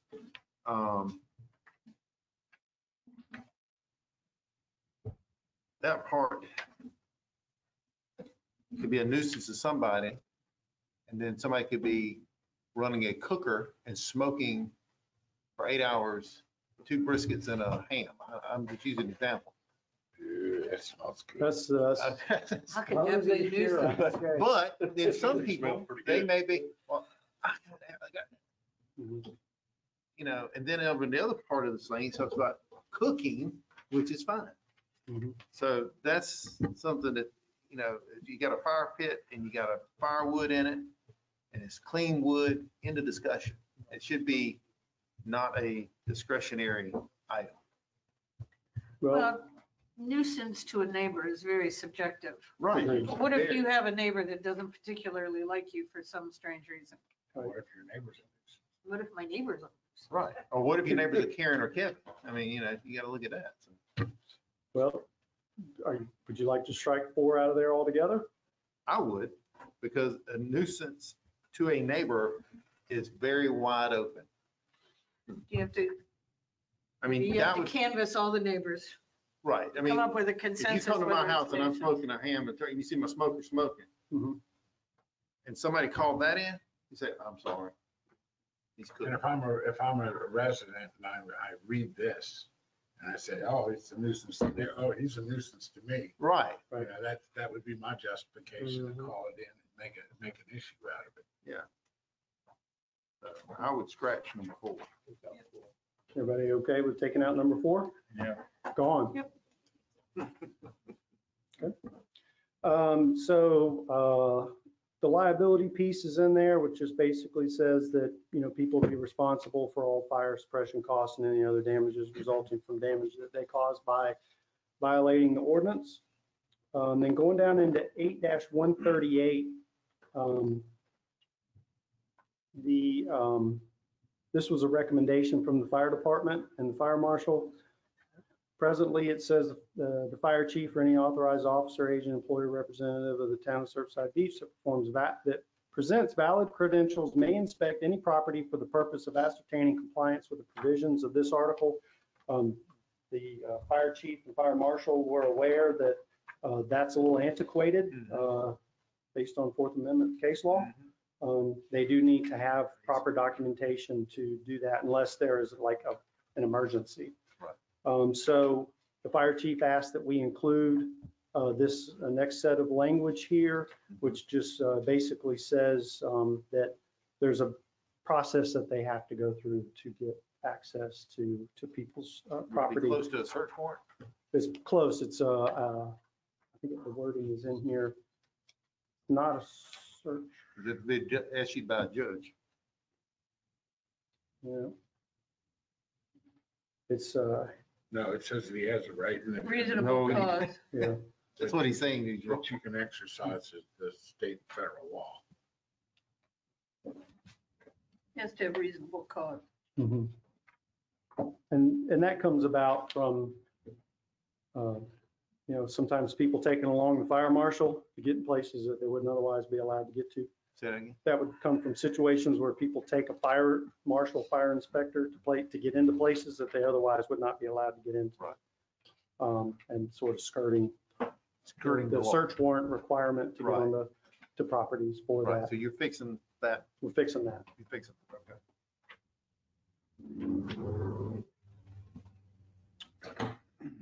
All right. So enforcement and penalties, this was another thing that was kind of strange. So in working with the fire chief to try to come up with a little more streamlined method with this put in where the first offense is this to this, and then the second offense is this amount to this amount, is very complicated. We just did it like the other ordinances that are violations, just up to of not more than $500. So it leaves it at the judge's discretion based on the circumstances. If someone is cited on this, we also added in fire marshal, so that the fire marshal will have the ability to enforce. The police department really love the fire marshal to handle all of these all together. So we want to make sure we give them the authority to do that. So we would ask that council authorize the fire marshal to enforce the provisions of this article, which would be done with just a summons, a general summons in the court. But it had to be a summons in court. Have to be a summons. Okay, section 8-140 probably needs to be deleted since up above we said section 307.1 does apply. Article places. Where you at, Tim? In section 307, the open burning recreational fires of the International Fire Code. Yet we said, oh, well, that's South Carolina Fire Code. Mhm. Right, do we really need to say this, Not really. that it replaces that? I think we can just reserve that. And you can eliminate severability. That's legal mumbo jumbo for the enabling ordinance, not for the ordinance itself. All right, so we will strike those and note those as reserved. The only other thing to consider, since there are so many changes and numbering changes, of course, this may complicate the cross-reference thing, but you could totally rewrite this and renumber everything and just attach it to the enabling ordinance as a repeal and replace the entire chapter. So that we don't have 12 individual code sections under this.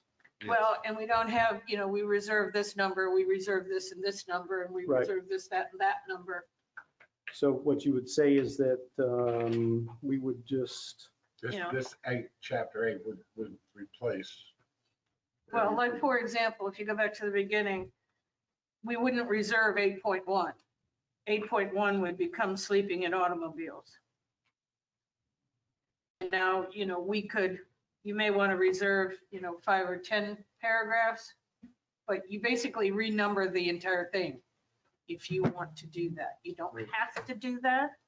And could you scratch? You can't always just do it by red line modifications. It all depends on how you write your enabling ordinance. Just putting it out there in case you want to think about it. It makes no difference to me. It makes it clean. Makes it a lot cleaner. Well, you just have to go through the rest of the code and make sure anywhere that references chapter 8 Mhm. has the correct references in the rest of the code. Okay, And this other 8143 repeats itself again, but we did over on the other side. It's going back to the, doing the same thing again. All right, so we're what, 200? we're 8-142. 8. I'm not sure you need that either. 143, you don't need that either. 8143, Yeah, you don't need 143 either. because it's repeating it, same, it's like, okay, we did this over here, but then somebody else is going to go back and they're going to go back and look at it and they're going to go, oh, well, we got this. Well,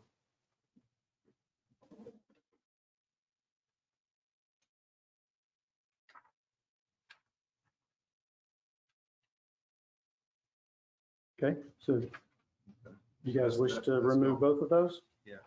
Yeah, so you're reserving 140 through 199.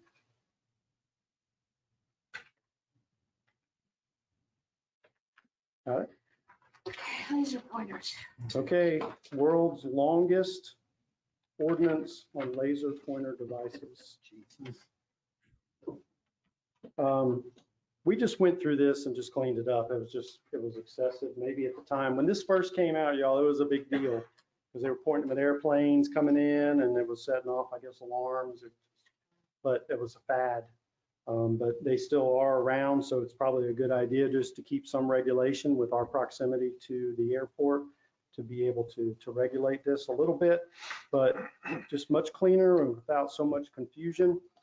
We just defined what a laser pointer device is, defined what a miner is to make sure that was clear, and then the prohibited uses, we just cleaned up about how they'll be used and not be used. And we added in here at the request of events that this section shall not apply to the use of commercial or non-commercial lasers at town authorized or approved events. And we put a comma there, in accordance with any applicable state or federal laws. trees and things. Yes. See a couple of Capitalized grammaticals. town. Capitalized town and uncapitalized events. Got it. And your paragraph on page 28 of 31 should be paragraph C.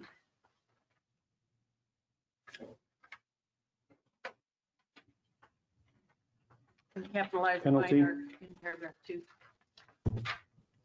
That's going to be C. I'm sorry, the second thing you said just now? Capitalized minor in paragraph 2, first line.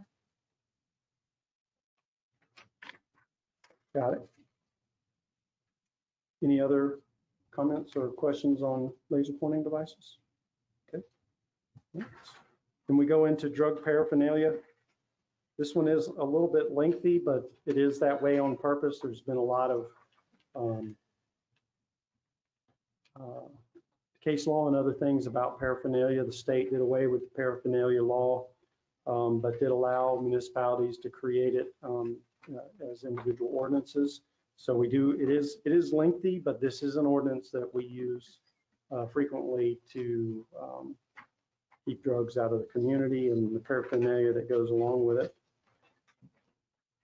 Anybody have any questions or concerns about the paraphernalia law? I just have, Yes, sir. it's some of these items that, like hypodermic syringes, it says that if they're designed, intended for use or designed for use in injecting controlled substances. Well, if they're being used in that way, you've got the controlled substance. Why does the hypodermic needle have to be part of the what's illegal? I mean, is it necessary? Well, My question. Well, a diabetic then could be arrested for drug paraphernalia. Well, that's what I'm They have a saying. though. hypodermic That's what I'm needle. saying. Right, that's though. what I'm saying, yeah. That's what I'm saying, though. Yeah. It, the hypodermic needle isn't by itself illegal, but if it's used for injecting controlled Heroin. substances, A lot then of it times, is. a Well, lot you've of got the times there's not enough there to test and positively identify the substance. Well, then we know they're gonna get off anyway, aren't they? Well, no, not if they have the But- paraphernalia because they have the injectable that's in it. And, you know, when you're doing the I arresting, guess I don't have a you have problem to, with it. you I'm have to just send it asking. to the lab. The lab will come back and tell you what it is, but that takes time too. So just, but to help with that is in section B, just remember that what it says is in determining whether objects are drug paraphernalia should be these factors that an officer should consider, you know, proximity to drugs, drug complaints, drugs that, you know, all the things that go along with illegal and illicit drug use is what we're looking for here. And those are the things that have to be taken into consideration. Possession of a hypodermic needle in and of itself means nothing, unless it's in conjunction with these other things that we're looking for. So that's what we try to You address. got and to know do. what I'm saying, because the needle isn't itself illegal. Right. And the drug is. Right. But I guess, So- so here it's kind of addressed. So a real-time situation where that comes into play right now is we get these calls of overdoses. Yeah. From heroin, and we get down there and, you know, there's needles laying around and we know that they use that needle to overdose. And so that's where the paraphernalia law will come into play there to try to address that, because sometimes when we get out with it, that will be the only thing left, like you said, Mr. Mayor, because it will have already ingested and shot In and of itself is not the trigger. right, which is in conjunction with this. Mhm. All right.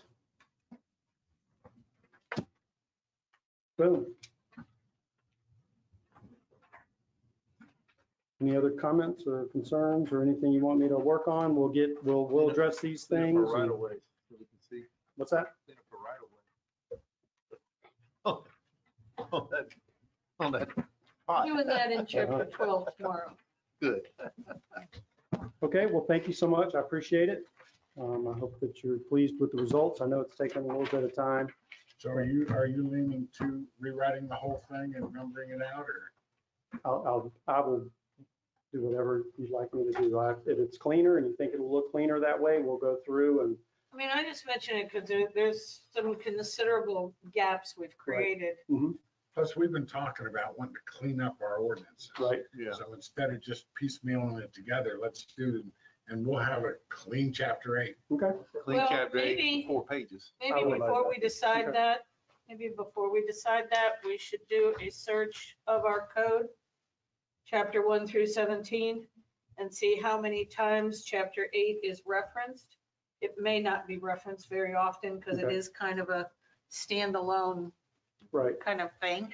Are you going to get us a new copy of this? absolutely. Yep, prior to first reading. And I'll- that I'll way, send you a new red line and a new clean copy, so you'll know exactly what it'll look like. yeah, and then that way, if we know it's not referenced elsewhere too much, then maybe it's We're cleaner okay. just renumbering everything. Okay, no problem. Absolutely. Take it to 4 pages, 2 pages, whatever it comes up to. Okay, Well, thank you very much. Thank you're you, welcome. Kenny. Thank you. Appreciate it. Thank you, sir. Moving right along, do you guys want to take a break before we do and finish? Yeah. Okay.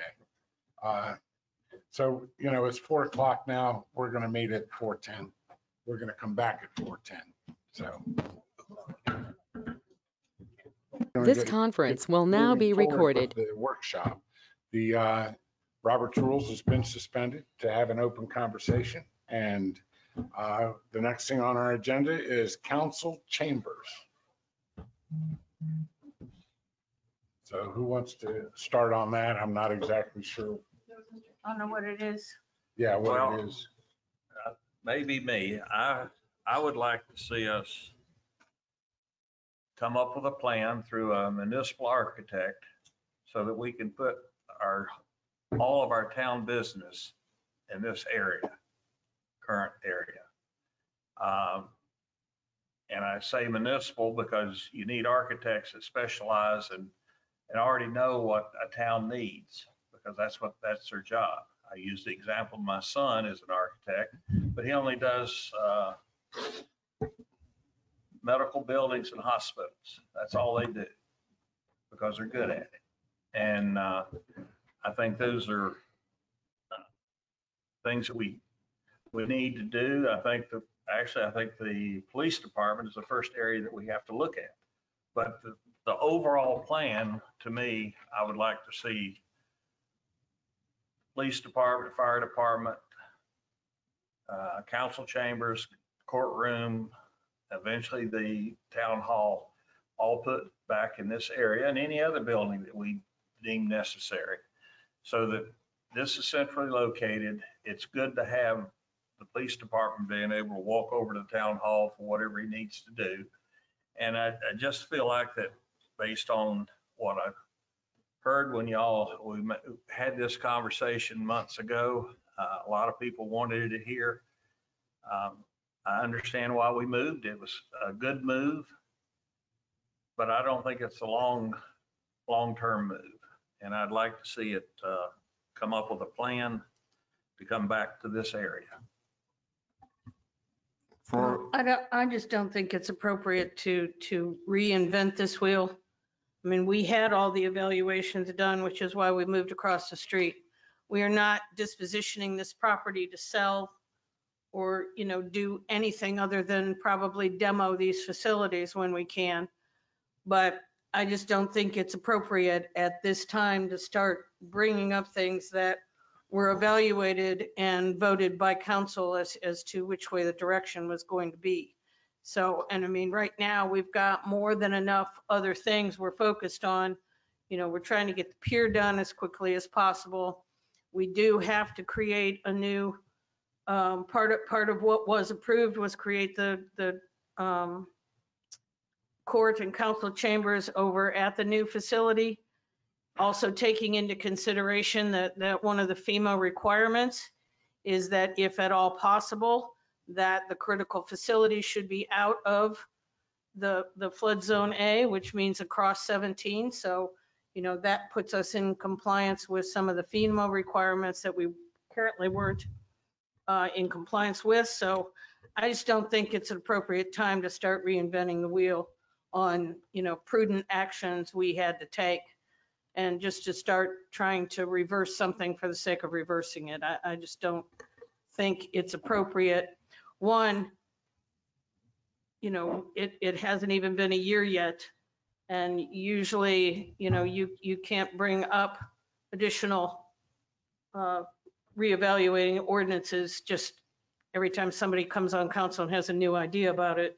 Usually they are voted and implemented and left to ride until circumstances change, and circumstances certainly haven't changed as of yet. Now, that doesn't mean that at some point in the future, we need to figure out what we're going to do with this property. And if conditions then indicate we can relocate back over here, then so be it. But right now, with the way material costs are and the supply chain issues and everything else we have, I don't think now it's time to start reinventing the wheel to move back across the street. Mr. Mayor, Go ahead. my opinion of this is that we know right now that we're going to have to do something with the police department over here or somewhere or another because they're not got the facility. What they're in now ain't working. But back to what you said, Cindy, this is not an ordinance that we're talking about. We're just talking about if we can get some kind of plan to get something in writing or something down that shows us what we can do over here and what it's going to cost. Let him finish. I think that a lot of this will kind of be rectified to a certain degree with our meeting that we have on the 10th, making our priorities and our strategic planning. But my opinion is that council chambers should be on this side of town. Town hall can stay over there. We have to build at council chambers here or there. So the money shouldn't really be the issue too much, except for on this side, we would have to probably tear down some buildings, which is a little additional cost. But I think if you actually would poll the citizens, they would say that they want the meeting hall, if that's what you want to call it, to be on this side. You don't have to go across 17. You can walk or take your golf cart without any problem.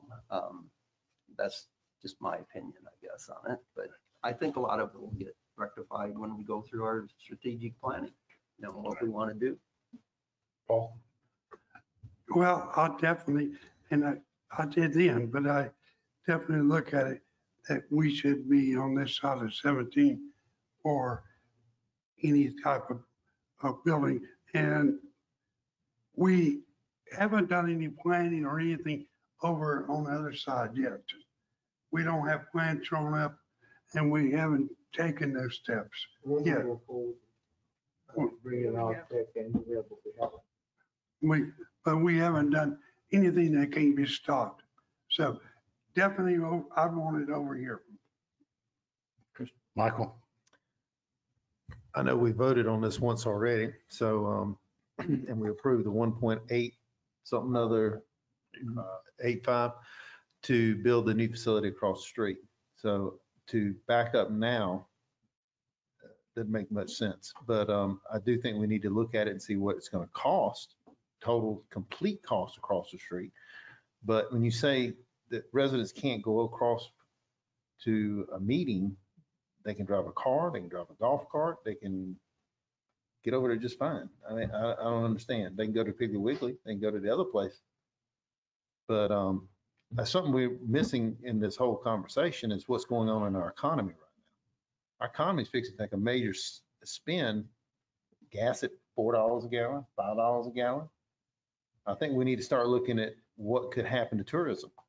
And if it goes $5, $6 a gallon, I hate to tell you something, people's first thing to give up is vacation. They vacation at home. They vacation at the local swimming hole. They don't come to the beach. They don't go places. Now, you got a lot of people that will, but I think we need to start looking at some of that right now that's starting to look pretty bad. And then the other thing is the aspect of the building. If we do a study, how much is that study going to cost? Do we spend $100,000? Do we spend $200,000 talking about something to build over here that we don't really can't afford? And then you got the aspect of parking in Surfside. There's zero parking in Surfside. If we clear this property and make it a parking lot, then you could shuttle people from the beach to up here and back and forth. Or they could park up here, catch the shuttle, and then go up there. A lot of things that, you know, that can be used and done with and make revenue off of it at the parking aspect of it goes. That's my 2 cents worth on it. Okay, here's my opinion on it. My opinion is that we had a problem. We had a problem that nobody knew was coming. We're building a new pier, and all of a sudden somebody tells us that we have mold in our administrative offices. So we worked on it. We tried to do a plan. Our important thing that we needed to do at the time was move our employees out of harm's way. And we came up with a plan in doing that that was going to cost us, and we nudged out 1.8 to do everything that we needed to do. And we bought the town hall across the street. We bought a 25-foot easement on the side. We bought the lot behind it. We basically did everything to prepare this to be our new town hall. Okay, so we're over there now. It has its issues, but you know, it's quite functionable where it is. And we're over there. We're under budget from what we said we were going to spend as of so far. And all of our employees are out of harm's way. Now, we know that there is some mold in this building and the civic center and the other annex to the police office, the police department is being used right now. But nobody seems to have a problem in continuing to use it.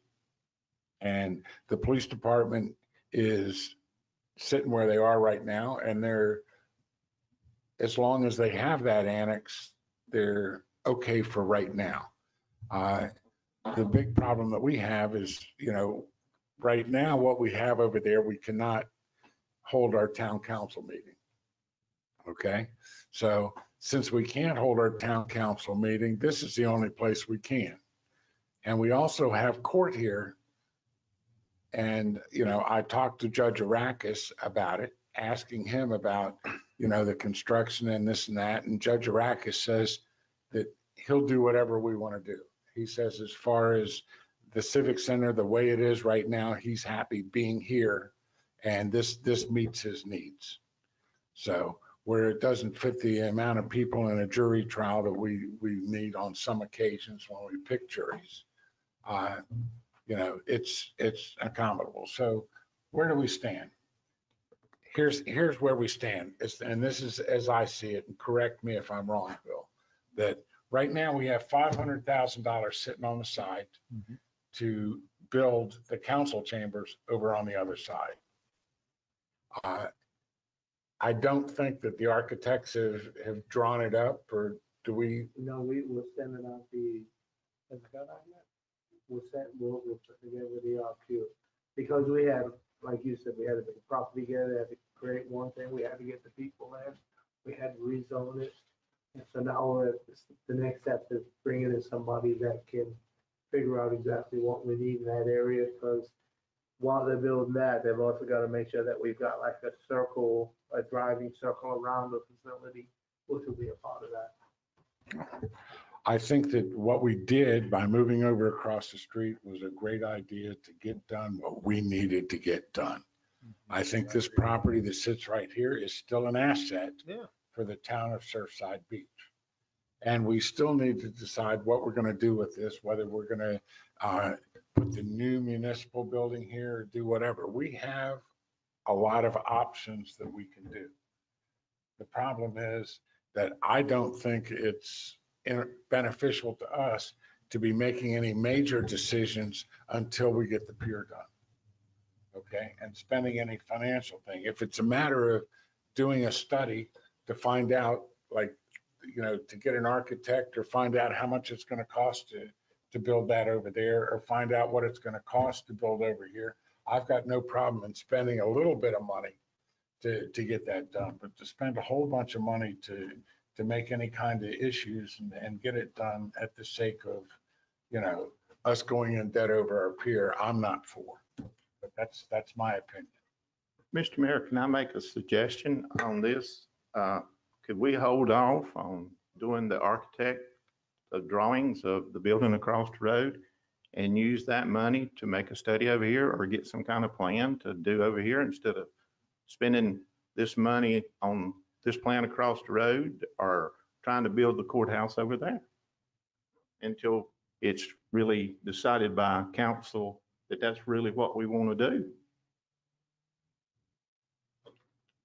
That money's already earmarked. Yeah, well. That money's already earmarked across the street. It don't mean that we can't put a hold on that money. That money has not been spent yet. Well, but you're gonna have to spend a whole lot more over here, because all of these buildings are compromised in one way or another, if not multiple ways. So no matter what you do, it's going to be more expensive to do it on this side of the highway. But at some point, these buildings have to be tore down. It doesn't have to be until after the pier gets up and going. We don't have to do the council chambers till after the pier gets up and running. But I think we need to plan. As long as this roof doesn't collapse on us, yeah. Well, if it does, then we go to the library. We find alternate plans like we did when we had to move out of the town hall. We can't reinvent the wheel every 2 years when new people come on council. No, you cannot, but that's what but you haven't started. want to do. But we haven't, no, we just want to have the council chambers on this side where people meet. I'm not saying, I would like to see town hall back on this side also, but that part of it doesn't bother me so much, but it does bother me that everybody lives on this side of 17. Why not have the meeting hall on this side of 17? And just the fact that we earmarked money that hasn't been spent yet, I don't think means crap. It don't mean that we can't hold it. Put that money on hold. What do you think, Bill? And one other, you're just before involved. Bill gets involved in this, could I say that the citizens, we ought to take in consideration to what the the people of this town want, not just what we want. The people of this town, ask them what they want. If they want to be on the other side of the road, or would they like to see it over here? They the ones that's paying for it, not us. We just making a decision to what we think they want. Get a study from the town. It don't hurt nothing to ask everybody in town what they'd rather have. And if they'd rather have it across the road, I'm all for it. I don't care. But if they say, have it on this side of the road, I am for having it on this side of the road. Go ahead, Bill. Thinking about doing a referendum. But, oh, I'm sorry. Yeah. Number one, as your administrator, I thought that was the best solution. And I still do the way it is. And, you know, there is nothing that says that if we did build something over there, then we decided 2, 3, 4 years from now, when the pier's done and we got everything going, that we can't sell that whole thing and move it back over here. So does that stop us having a council chamber over here? I don't think it would. I do know what we've got here is not sustainable. I do know eventually we're going to have to do some things. One of the things we're doing is, you know, I've already talked to Kenny about the folks that they have that non-police folks over there that we need to put them in our building because we've got room for them. Beach services you mentioned, you mean? Now, Ambassadors. well, them and the Ambassadors. victims advocate Yeah. things. So then what we're doing is we'll put more space over there so we can pull these people out and move them over. Right.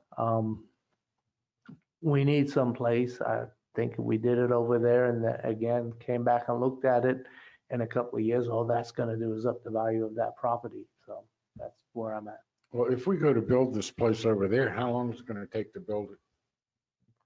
If we get someone in less than a year, and another one of the issues, I've got to agree with what Michael was saying, that, you know, a year from now, God only knows what the cost of things are going to be. I mean, it could turn all the way around and the president could say open gas, but everything drops and gets normal, but I'd be surprised.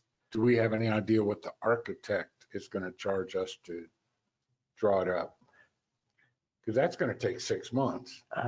Well, hopefully less than that, because it's not what we were putting over there wasn't something giant. It was just an open building with an open space, has bathrooms in it. And we've already got the offices for the judge, and we've got places for executive session. So those things, it'd be an open space. So it wouldn't be as much and as long to do it. And putting the road around it and the parking in the back, but even on that, hopefully we can get someone to buy them trees to make it a little bit cheaper. But again, if we did it and we move forward, then we've gotten people out of the danger zone, and we haven't done anything that stops us from putting people here. I mean, it gives us time to build, as you said, sir, what you want and build it correctly and take the time you need. But if there's even a chance to bring it back over here, why would we want to spend another $700,000 or $800,000 over there? And besides that, we're back to what I just said a while ago. We're doing what we want to do. We're not asking the people of Surfside Beach, who pays our taxes and pays for this bill. And how would you want us to poll the people in town to get an accurate measure on what they want? Send them all a piece of paper and let them vote on it, if that's what we have to do. Send one to each address at a time, let them vote. Then you do a bond referendum, do a referendum on it. But I mean, that's just my opinion about it. Or advertise it and try to get people to come up and speak about it. That's just what I'm saying. If they want it over there, if the majority of the people in this town wants it across the road, listen, I'll vote to move it over there in a minute. But I don't believe that's where it's at. And they're back to the same thing I've been saying. They're the ones that pays for this. They're the ones that you want to try to kindly make them happy. Mr. Mayor, I understand that we did approve money to build over there, but we've used this room now for 6 months. There's no reason we can't use it for another 2 years. There ought to be a plan for this town to have everything in a central location. And I know why we moved over there. I think it was a good idea because it got the people out of harm's way the quickest way we could. And I think it was a good move. Do I think it's a perfect building? I do not. I'd like to see us to have a plan, put everything back over here. And actually, to me, the greatest need is our police department. We have people working out of a garage. Because that's all that is a garage. Well, they've been working out of that garage I for the last understand 4 that. years. And you got a 35-year-old building that's designed for 9 people and a 35-year-old roof. Roofs don't last that long. Well, So we have to do something with the police department. And to me, that is our greatest need other than the pier. The pier has to be our first priority, but we have to have a plan for our next step. And I just feel like this is a better location. But if, like Chris says, if we come up with a way to hold the people and they want to move across the street, then I'll shut up. But until then, I'm not. I just feel like this is a much better location. And we just need a comprehensive plan. We can't do it one building at a time. We have to have some idea what we're going to do, what we're going to need, and then start. And you don't eat an elephant except one bite at a time, and this is an elephant. And we'll have to wait. It might be 10 years before we can build a town hall because of money. But we need to, well, in my opinion, we need to come up with a master plan and how we're going to use this area long term. And I think this is a better location. And I said that before, but I understand why we're there, because it was a necessary move, and it was a good move. It got everybody out of harm's way, and that was the most important thing, is getting people out of harm's way. So I don't know what else to say. It's going to cost money. We do have, I don't know, $300,000 or $400,000 that was appropriated to build that we haven't used, and we could use some of that money. And maybe we need to wait till Thursday or whenever we talk to MASC and go through everything and then come up with a plan. But that's why I wanted to do this, is Bill, Bill some direction on which way we want him to go. But this building is in harm's way as well. This building we're building has mold and structural issues as well. So the impetus to get across the street and get the employees moved was because it was much more severe in other areas than in here. But this is by no means where we want to be for 2 years. This is in harm's way as well. So what was approved was to expeditiously get everything out of harm's way and get the court and the municipality built there, or the court and the council chambers built over there, so that we were not having to use this facility, because it is compromised as well. Then you can tear this down, then you can go ahead and decide what you're going to do with the property. But we've also spent $900,000 or $800,000 across the road that we didn't need, because we could have built chambers here along with, But you got, yes. but you got to have this somewhere. Where are you going to have that? Where are you going to have everything in between? Well, we do have a library. We do have a fire department that has space. If necessary, bring in a damn trailer and put it out there. well, As if you want to do that and you want to work out a plan over here to do it, which involves the demolition of this building, where are we going to have our council and where are we going to have our court and stuff until we get the new place built? We do have the old town hall that needs to be tore down. We need to find out if it has asbestos. If it doesn't, it won't cost too much to demolish it.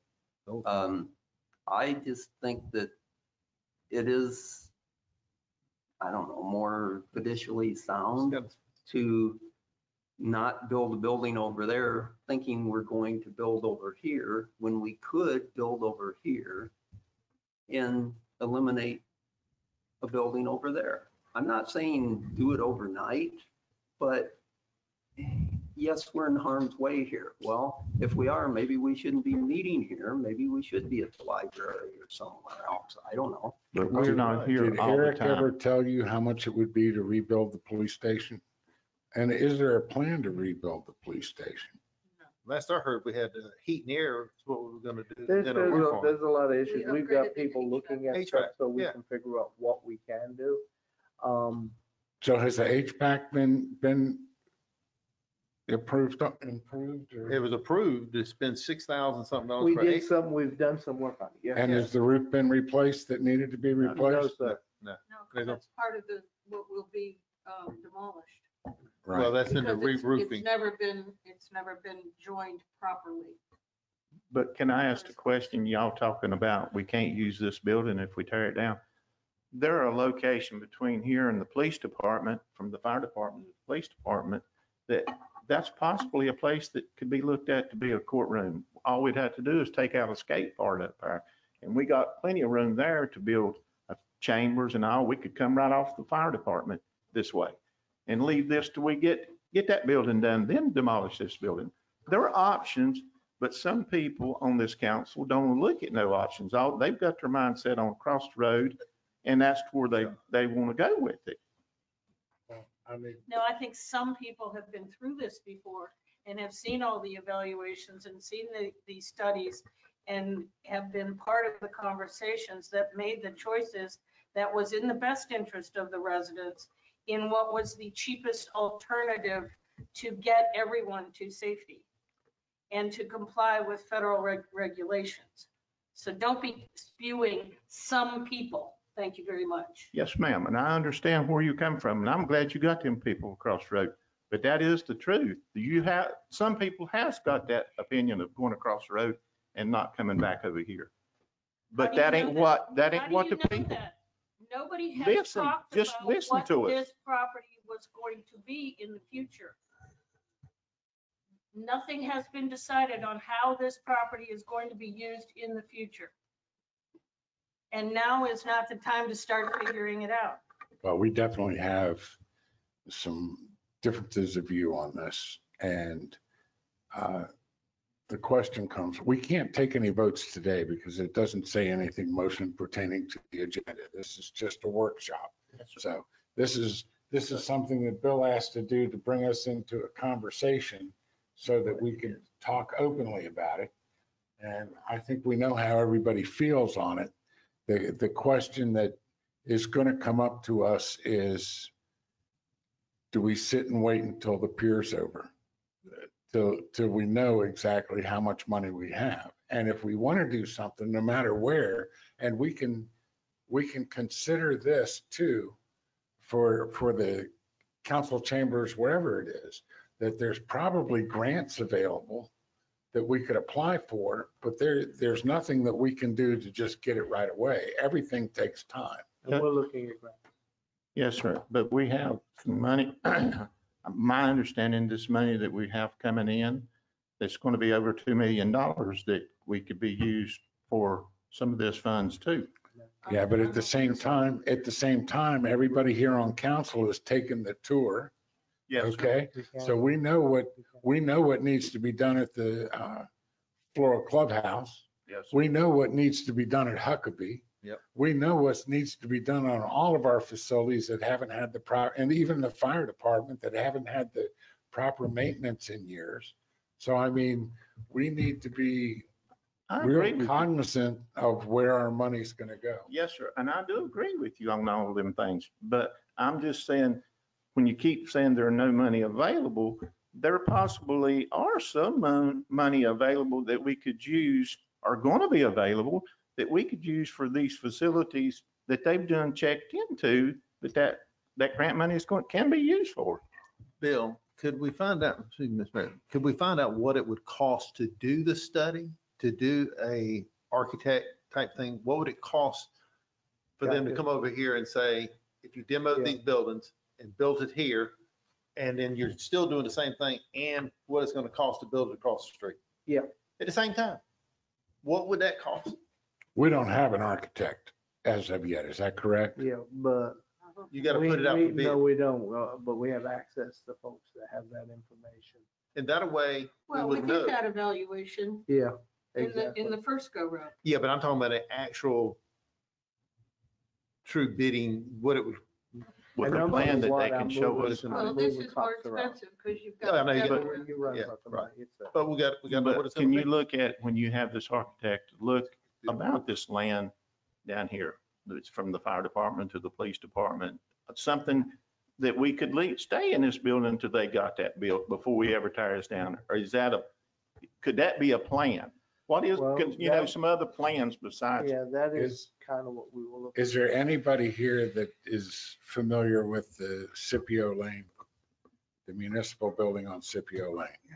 Oh, Where yeah. the magistrate's office is, the They've done a county good job. assessor is, the police department is, their code enforcement is. Mhm. That's a lot bigger building, but we could do a building just like that on a smaller scale on here. You know, there's so many possibilities. I'm just As saying long that as money's unlimited. that's my whole thing. Yeah, Buy but if all you gas. decided, again, if the council as a whole decided in the future that they wanted to do what you're saying, Mr. Mayor, and put a Scipio Lane small scale here, you know, one of the things you have to remember is we own that over there. So if you decided to go that way, once it was done and That's going to be $2 million that we'll get back. we could sell it, we'll make our money back on that. And to include, as we had talked about, the property in the back, that's gonna be, we were gonna turn it into parking in the back. I mean, you know, we're talking 3, 4, 5 years, whether we have a council bill back there or not, all of that's gonna up the value of that, and we're going to be able to sell it. And so, is what you guys out of the question? No. That's a assumption that we're going to sell that property. Yeah, That- well, that's true too. that we can sell it and make money off of it. You're making an assumption of something that we don't know right now. You're making a You're guess. right, you're right. And Well, you know, with everything going on, we You're right. may end up being in, you know, where the real estate market takes a dump. Absolutely. So, you know, there's all sorts of possibilities, but, you know, it's our job to protect the best interests of the town. And, you know, the services of the town has to go through, you know, keep going. So, Mr. Mayor, I'd like Bill to get Eric or whoever to look at the buildings that we know we're not going to use yes, and see if there's asbestos in there is. them. Because We already There did is, that. we already did that. I All think right. we've got all that stuff. Yes, sir. how much, because the reason I'm asking, building across the street from me burned and they had to haul it off because they couldn't go in and remove the asbestos because it burned. It wasn't safe. They paid $80 a ton right. to haul it off versus $8 a ton to haul it to Conway. They had to haul it all the way to Hartsville, I think. So if we have asbestos in there, then we need to remove it. If it can be removed, we need to remove it. So when we tear it down, we're getting rid of building waste, not hazardous waste. And that's what they deemed the house on 1311 as hazardous waste. Yeah. Because it had a little tape on the sheetrock had asbestos in it. That's all the asbestos there was. But they paid a fortune to have that hauled off. I've got all that information, sir. I will Okay. go through, I'll find it. All right. Because Give me I'd a like week to or two do, though, cause I got a lot of stuff. In a Yeah, I in a understand. price, And this is something that can't be done overnight. But I don't see the reason to go over and spend $800,000 across the road if we as a town don't want it over there. You know, if the town wants it, there's some way to get some kind of something from the town, from these people that live here, and they say they want it, listen, I'll come and help you cut down a couple trees. I mean, I am for these people, not for me. It ain't going, I can drive across the road. I can get across in my golf cart. But when I hear from the people that I hear from, maybe not enough, the people that I hear from won't sit back over here on our side, on this side of the road, not across the road. And that's who I'm speaking for. I think that what we ought to, a couple things that we need to do is we need to try to figure out a mechanism to pull the residents.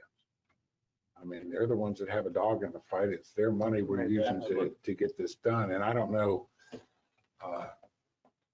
How you go about doing it? I don't know how you're going to do it to get an accurate account You're gonna do it by the vote. and people not do it vote direct twice. and people, referendum. you know, Well, if and doing what You're they need to gonna do it I by a just- referendum in a way, because you're gonna have, if you want a true answer, that's the only But answer. you gotta make sure you don't have the same person doing it. I know, but if we try to do a voter referendum or something like that, we're talking about waiting until November to get it done.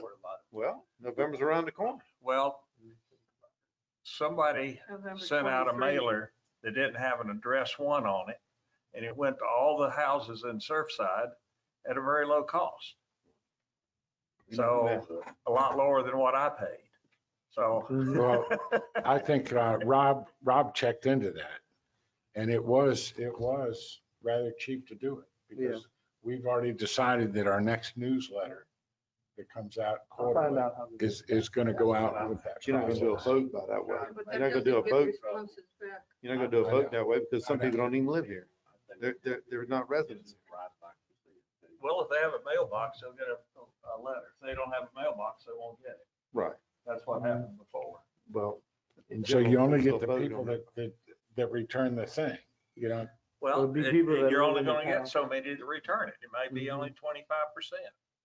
Because you only get 25% to vote, but they might return a card.